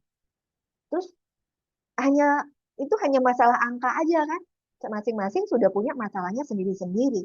Nah, apakah masalah itu membuat kita berhenti hidup, menghilangkan ketenangan, kedamaian kita kan enggak? Masalah tetap ada, tapi kita sudah tenang, damai, sukacita dengan hidup ini selalu. Dan ujungnya pasti akan sehat. Jadi kalau hari ini Anda masih sakit-sakitan, nggak tenang, sulit bahagia, bahkan sulit tersenyum, masalah nggak selesai-selesai, relasi nggak damai-damai terus gitu kan, tanyakan apa yang terjadi pada diri Anda. Mungkin bisa jadi juga energi-energi ini tidak sempurna kayak gitu kan, apa namanya, aliran energi di dalam diri Anda dan itu semua saling mempengaruhi. Emosi mempengaruhi energi, energi juga mempengaruhi emosi. Energi mempengaruhi penyakit, penyakit juga mempengaruhi energi. Nah, itu semua kita urai, nggak bisa dipegang satu-satu. Oke? Merawat energi dalam kehidupan sehari-hari,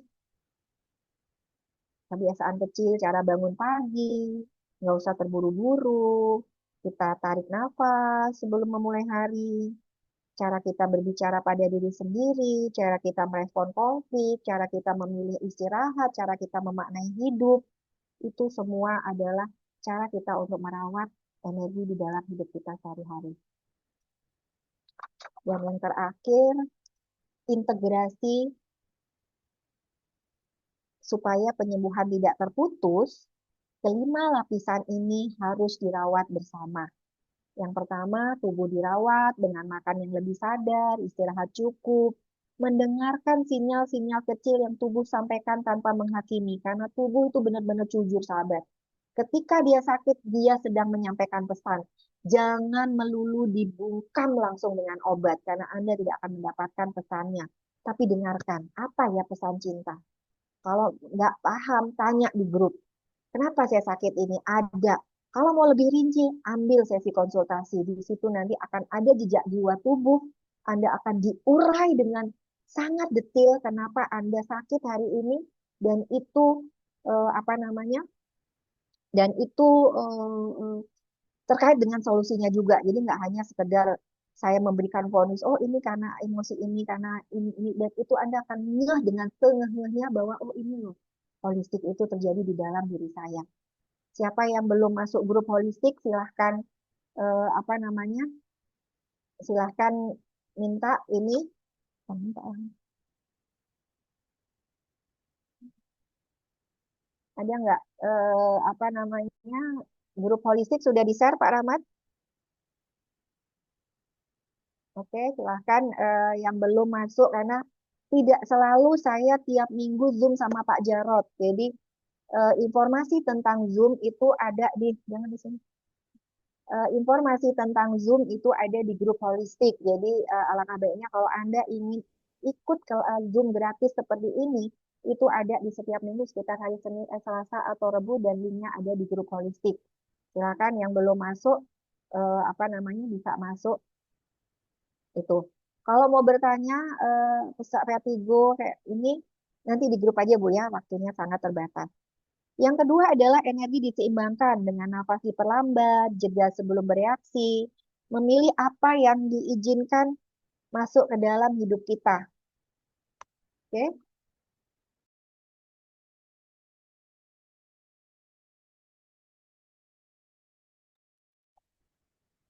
Yang ketiga adalah emosi dilepaskan. Bukan ditahan, bukan ditekan, tapi diakui, dirasakan, lalu dilepas dengan penuh kasih pada diri. Yang keempat adalah pikiran disadarkan. Kita mulai melihat pola lama tanpa menyalahkan diri. Kita belajar memilih makna yang lebih menguatkan, bukan yang melemahkan. Dan yang kelima adalah jiwa disandarkan penuh pada Tuhan. Karena pada akhirnya manusia tidak diciptakan untuk memikul hidup sendirian, sayang. Ada kekuatan yang lebih besar yang siap menopang ketika kita berserah dengan tulus. Ingat, ada ayat yang mengatakan ketika engkau angkat tangan, Tuhan pun turun tangan. Ketika engkau turun tangan, Tuhan pun yang angkat tangan. Jadi kalau kita cerdas, angkat tangan aja dari pertama. Tuhan nggak tahu, bimbing saya. Kan enak tuh, biar Tuhan yang bekerja sepenuhnya pada diri kita, hidup kita tinggal jadi orang bodoh saja yang dituntun sama Tuhan. Kan enak kan? Ketika kelima level ini selaras, penyembuhan tidak lagi terasa berat. Ia menjadi perjalanan pulang. Pulang ke tubuh, pulang ke rasa, pulang ke makna hidup, dan yang paling penting adalah pulang ke Tuhan. Inilah makna healing yang utuh. Bukan sekedar bebas dari keluhan, tetapi kembali hidup dengan kesadaran, kehadiran, dan rasa yang selalu disertai oleh Tuhan atau Allah Subhanahu wa Ta'ala. Ini yang kita bangun di camp 5P sahabat. Jadi daripada Anda capek berobat ke sana kemari nggak sembuh-sembuh, beri hadiah pada diri Anda. Buat yang masih punya orang tua yang masih marah-marah hari ini, entah karena stroke, entah karena penyakitnya, entah karena sendirian, kesepian, ajak ke camp. Itu adalah hadiah terbesar buat orang tua kita. Kenapa? Karena dia akan menghadapi kematian, sahabat. Di malam terakhir, di camp 5P itu ada meditasi kematian. Karena tidak bisa dipungkiri, kematian adalah sesuatu yang sangat menakutkan bagi orang yang nggak paham. Dan ketakutan akan kematian ini adalah ketakutan yang sangat wajar, manusiawi. Tapi ketika kita udah berjalan duluan, ibaratnya udah pernah merasakan mati dulu nih, mati sebelum mati, maka kita akan lebih tenang dan lebih siap untuk menghadapi kematian itu dengan senyum. I wanna go home with perfect smile. Karena apa? Kita pulang kembali kepada Tuhan. Buat yang anaknya bermasalah, suaminya bermasalah, daripada capek berobat ke sana kemari, datang ke psikolog, nggak mau kuliah, anaknya nggak mau ini, ayo datang. Biasanya itu karena jembatan antara anak dan orang tua, jembatan energinya lagi putus. Disinilah hadir banyak sekali anak-anak yang datang itu dipulihkan kembali ketika hadir bersama kedua orang tuanya.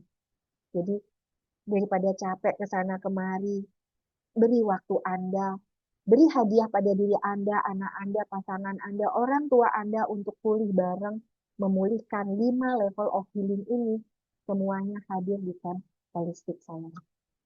Oke, kita masuk ke sesi meditasi. Silahkan satu pertanyaan sambil yang lain ngasih kesempatan untuk pipis dulu, menyiapkan diri. Yang haus silahkan minum, yang agak lapar-lapar cemil-cemil dikit. Mungkin ada satu pertanyaan yang penting yang bisa menjadi pelajaran juga bagi yang lain. Silakan, saya hargai yang mau ngomong langsung.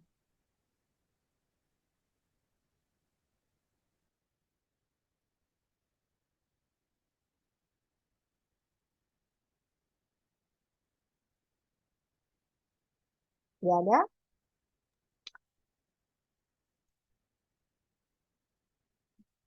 Oke.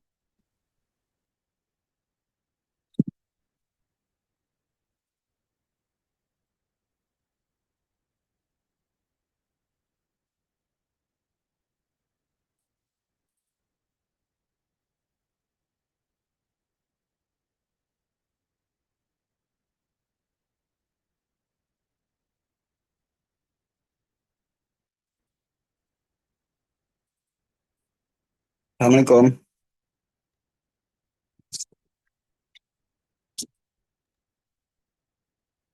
Oke. Ada yang mau bertanya?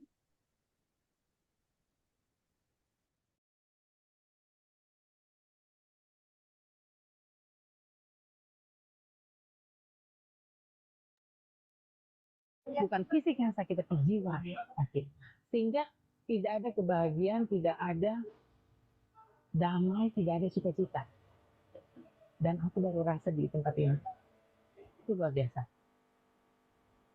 Kalau nomor one adalah psikologi saya, mental saya, diperbaiki jauh lebih dari sebelumnya. Spiritual, saya sudah tingkat level 10 sebelumnya. Karena saya dulu sekolah teologi, sekolah agama ya. Setelah itu tingkat ke hukum.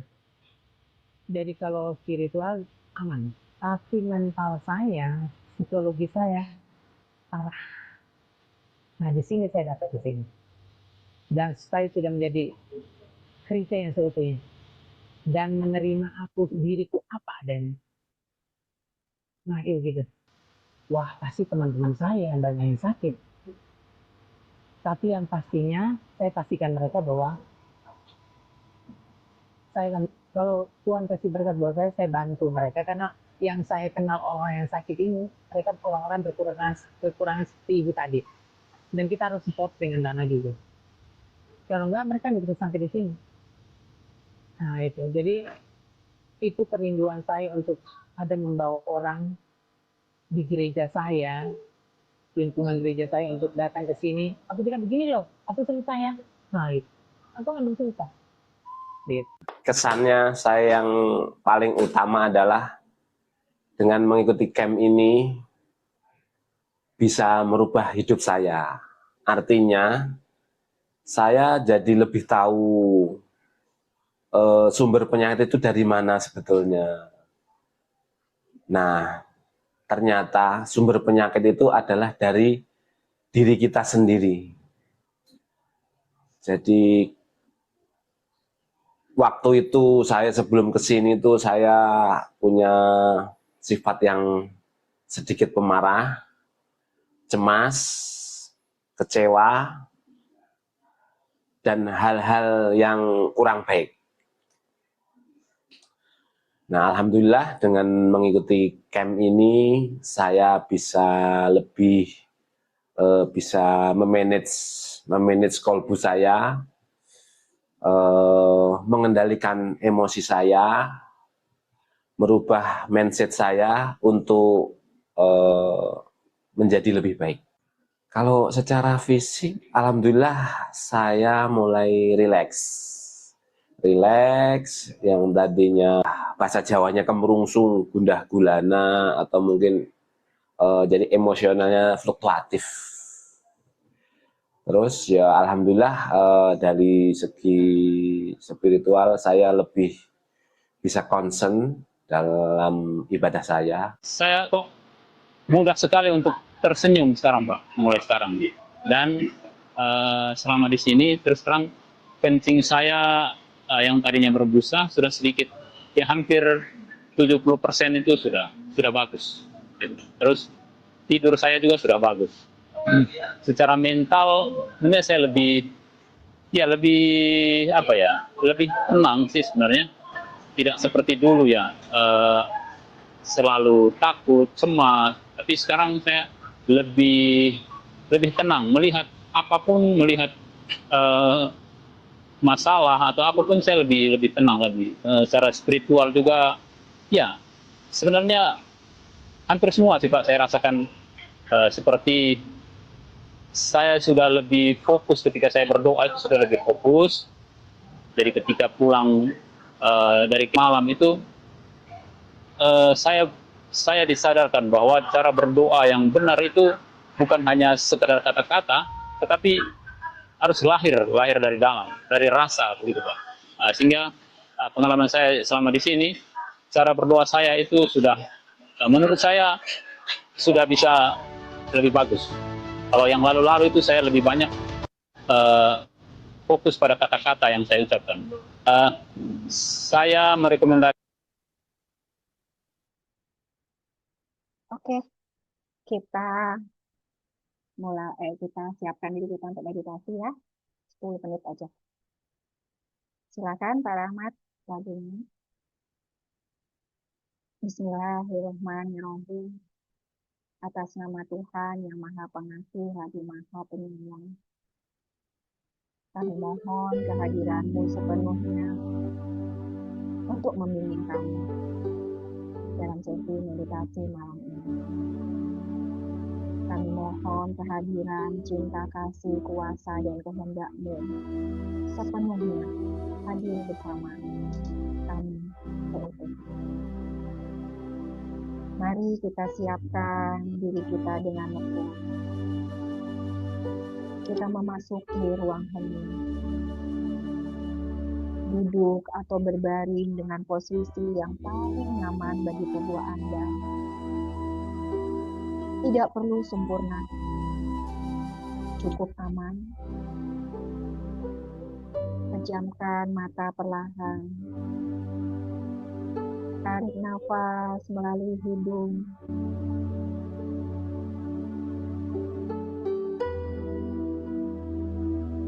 Hembuskan perlahan melalui mulut.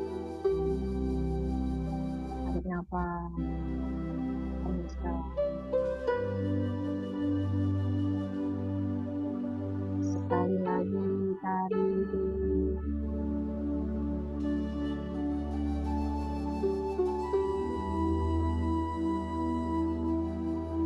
Tarik nafas melalui hidung. Hembuskan perlahan melalui mulut. Tarik. Hembuskan.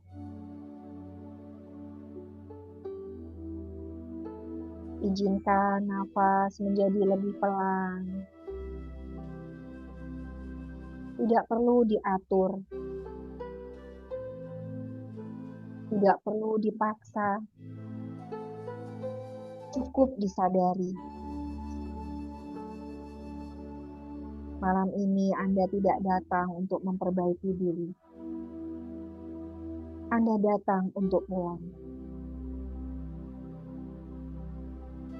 Kita mulai dari cakra yang pertama, yaitu cakra akar. Terkait dengan rasa aman Anda.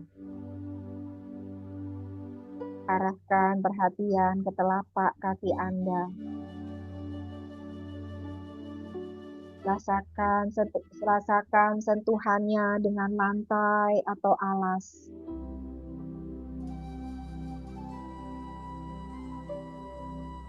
Bayangkan dari telapak kaki, tubuh akar cahaya yang lembut menembus bumi. Semakin dalam, semakin kokoh. Akar ini membawa pesan, aku aman, aku ditopang, aku berhak ada di dunia ini.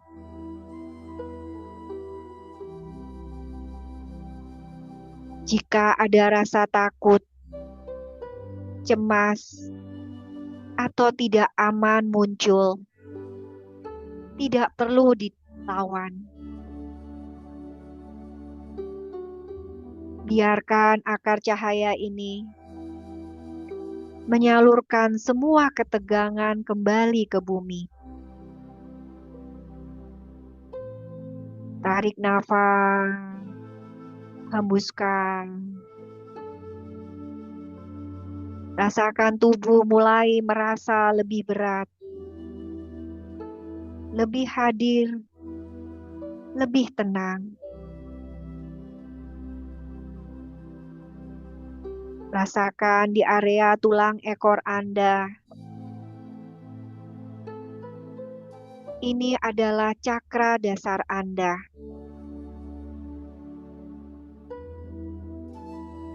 Rasakan keberadaannya dengan merasakan denyutannya yang halus atau lembut.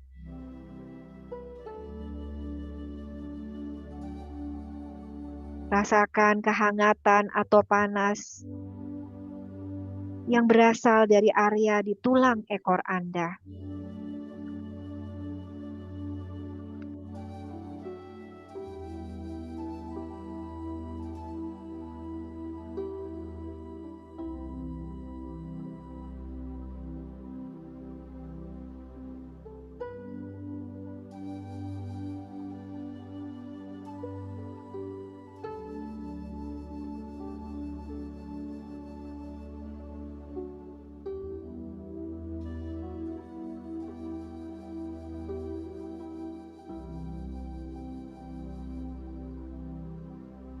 Sekarang naikkan kesadaran ke perut bawah. Beberapa jari di bawah pusar. Ini adalah pusat emosi dan kehidupan.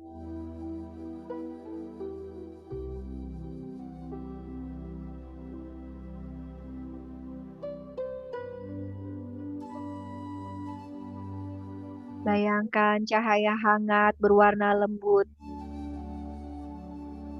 berputar perlahan di area ini. Cahaya yang mengizinkan Anda merasakan tanpa menghakimi. Jika ada emosi yang lama tertahan, sedih, marah, kecewa, biarkan dia muncul seperti gelombang kecil di lautan. Tidak perlu diceritakan, tidak perlu dijelaskan. Cukup dirasakan, lalu dilepas bersama hembusan nafas. Bisikkan dalam hati, aku mengizinkan emosiku mengalir.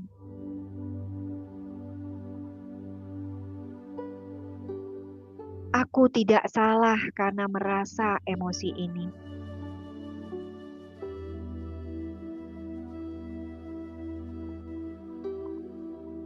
Sekarang kita naik ke cakra solar plexus di area ulu hati. Ini terkait dengan harga diri dan kuasa diri.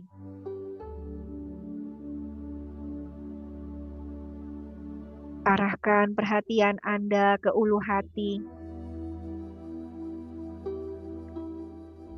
Pusat kuasa diri dan harga diri Anda.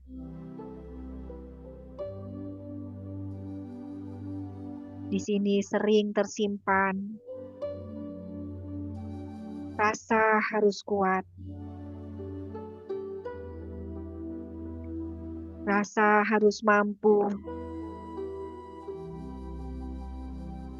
Rasa harus bertahan.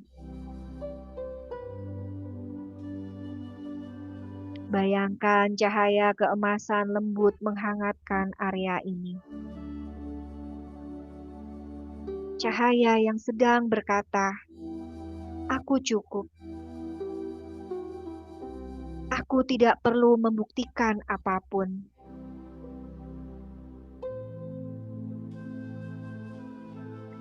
Lepaskan perlahan beban untuk selalu menyenangkan orang lain. Lepaskan dorongan untuk terus memaksa diri dikala ingin istirahat.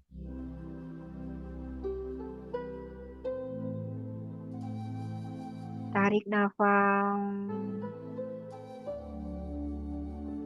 Rasakan tenangnya. Hembuskan. Rasakan kuasa diri yang tenang, bukan yang keras.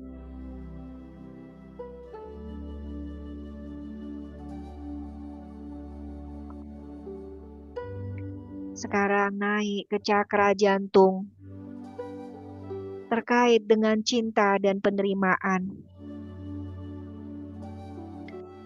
Bawa kesadaran Anda ke dada, ke ruang jantung Anda. Tarik nafas seolah masuk ke jantung. Hembuskan nafas dari jantung.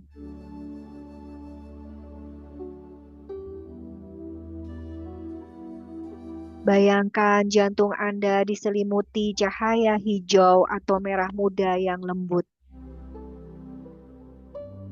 Itu adalah cahaya penerimaan. Cahaya kasih. Jika ada luka cinta yang lama,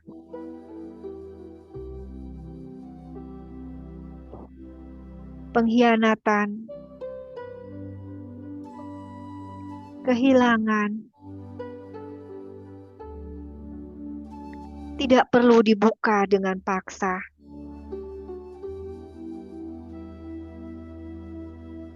Biarkan cahaya ini hanya menemani luka itu. Bisikan perlahan. Aku mengizinkan diriku menerima cinta. Termasuk cinta untuk diriku sendiri.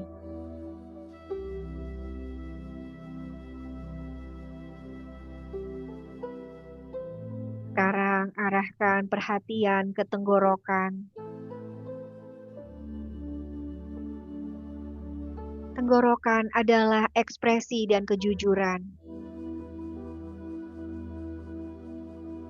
Di sini banyak kata yang tertahan. Banyak kebenaran yang dipendam. Bayangkan cahaya biru lembut membersihkan ruang ini.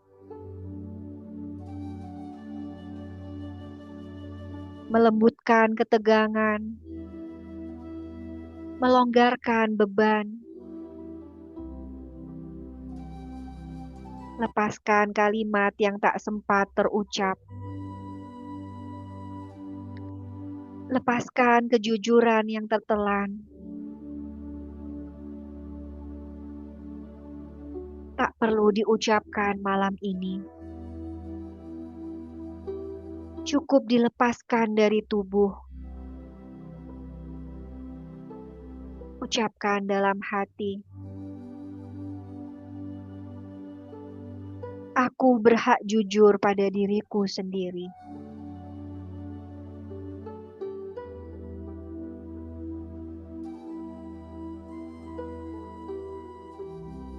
Sekarang naik ke cakra yang keenam, yaitu di dahi.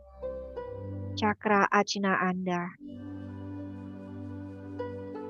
Di sini intuisi dan kejernihan berada. Arahkan kesadaran dan perhatian Anda ke dahi, ke ruang di antara dua alis.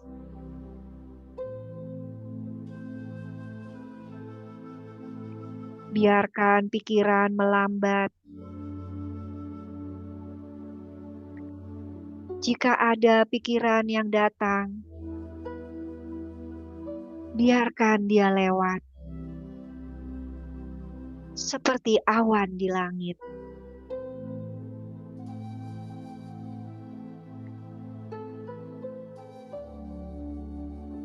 Bayangkan cahaya lembut menenangkan di ruang ini.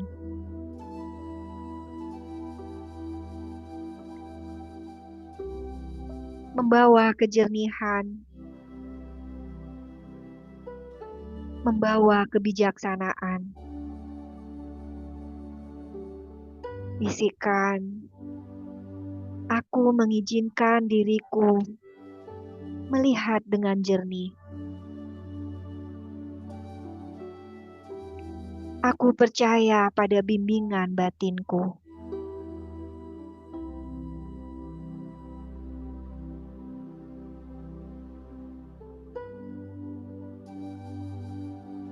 Sekarang arahkan perhatian ke puncak kepala Anda.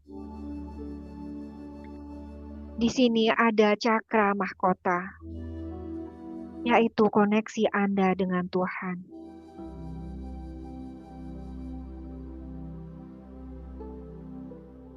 Bayangkan cahaya putih keemasan turun perlahan dari atas, menyelimuti kepala Anda, mengalir melalui cakra ajna ke bahu Anda, ke dada Anda, ke seluruh tubuh Anda. Cahaya ini sedang mengingatkan pada Anda bahwa Anda tidak sendirian, sayang. Rasakan kehadiran yang lebih besar sedang menopang hidup Anda.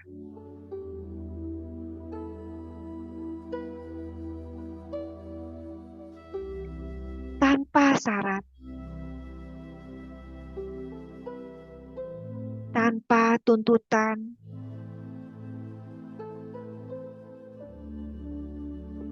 dalam diam ucapkan pada diri Anda, aku berserah. Aku dipandu.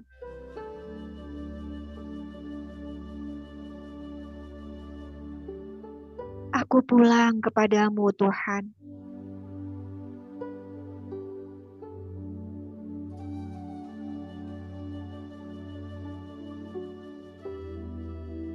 Sekarang rasakan seluruh tubuh Anda sebagai satu kesatuan energi yang utuh. Dari kaki hingga kepala Anda. Bayangkan semua bagian diri yang selama ini tercecer, terpisah, perlahan kembali menyatu, dan pulang kembali ke dalam diri Anda. Tidak ada yang perlu diperbaiki. Tidak ada yang perlu dikejar.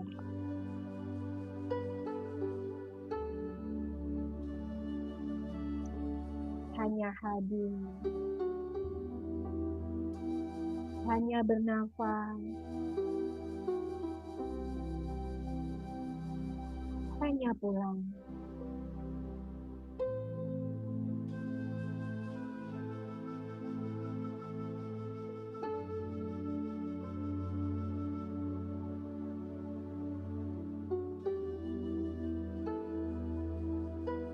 kita berdoa bersama. Ya Tuhan yang Maha Mengasihi, dalam hening malam ini, kami datang bukan sebagai manusia yang sempurna, melainkan jiwa-jiwa yang sedang belajar pulang.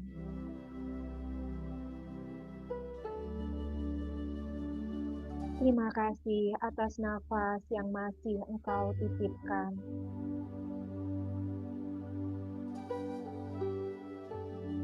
Terima kasih atas tubuh yang setia menopang perjalanan kami.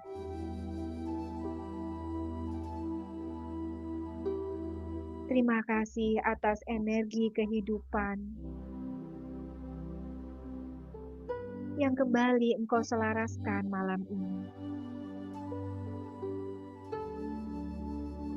Ya Tuhan, jika ada bagian diri kami yang lelah, peluklah dengan kasih-Mu.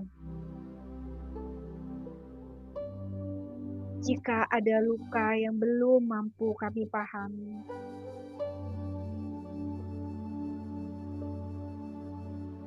tenangkanlah dengan kebijaksanaan-Mu. Ajarkan kami merawat diri tanpa rasa bersalah.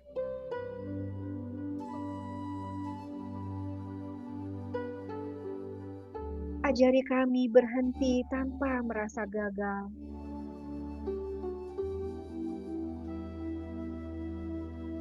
Ajarkan kami berserah tanpa merasa kehilangan kendali. Kami serahkan tubuh kami ke dalam penjagaan-Mu. Kami serahkan pikiran kami ke dalam cahaya-Mu. Kami serahkan emosi kami ke dalam kasih-Mu. Dan kami sandarkan jiwa kami sepenuhnya kepadamu. Bimbing langkah kami, agar hidup ini tidak hanya kami jalani, tetapi kami hayati dengan penuh kesadaran.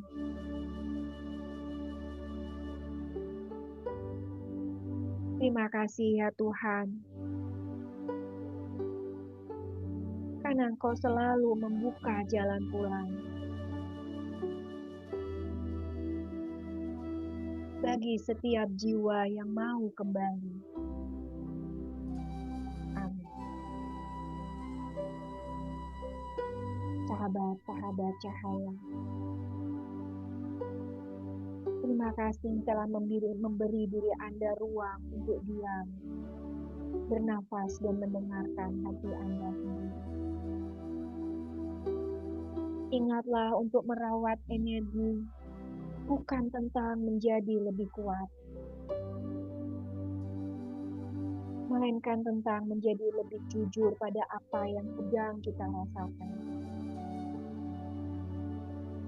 Tidak semua lelah harus dilawan, sayang. Sebagian hanya perlu dirawat dengan lembut. Semoga selepas malam ini, Anda pulang membawa satu kesadaran kecil, bahwa diri Anda layak untuk dirawat, layak untuk didengar, dan layak untuk disandarkan pada Tuhan. Sampai bertemu kembali di ruang hening berikutnya. Semoga cahaya selalu membimbing langkah Anda. Selamat malam. Semoga damai menyertai hati kita semua. Amin. Tuhan memberkati. Terima kasih Pak Jarod atas ilmunya. Terima kasih sahabat semua. I love you. Bagi yang masih kurang jelas, besok ada rekamannya, bisa ditunggu di ininya masing-masing, yang di grupnya masing-masing. Kalau belum masuk grup holistik, silahkan itu ada link Zoom, link grup, silahkan masuk supaya bisa terus mengikuti Garden of Light ini setiap minggu, hari Selasa atau hari Rabu. Kadang bersama Pak Jarot, kadang saya sendiri. Terima kasih sahabat semua. I love you. Selamat malam. Selamat istirahat. Rahayu.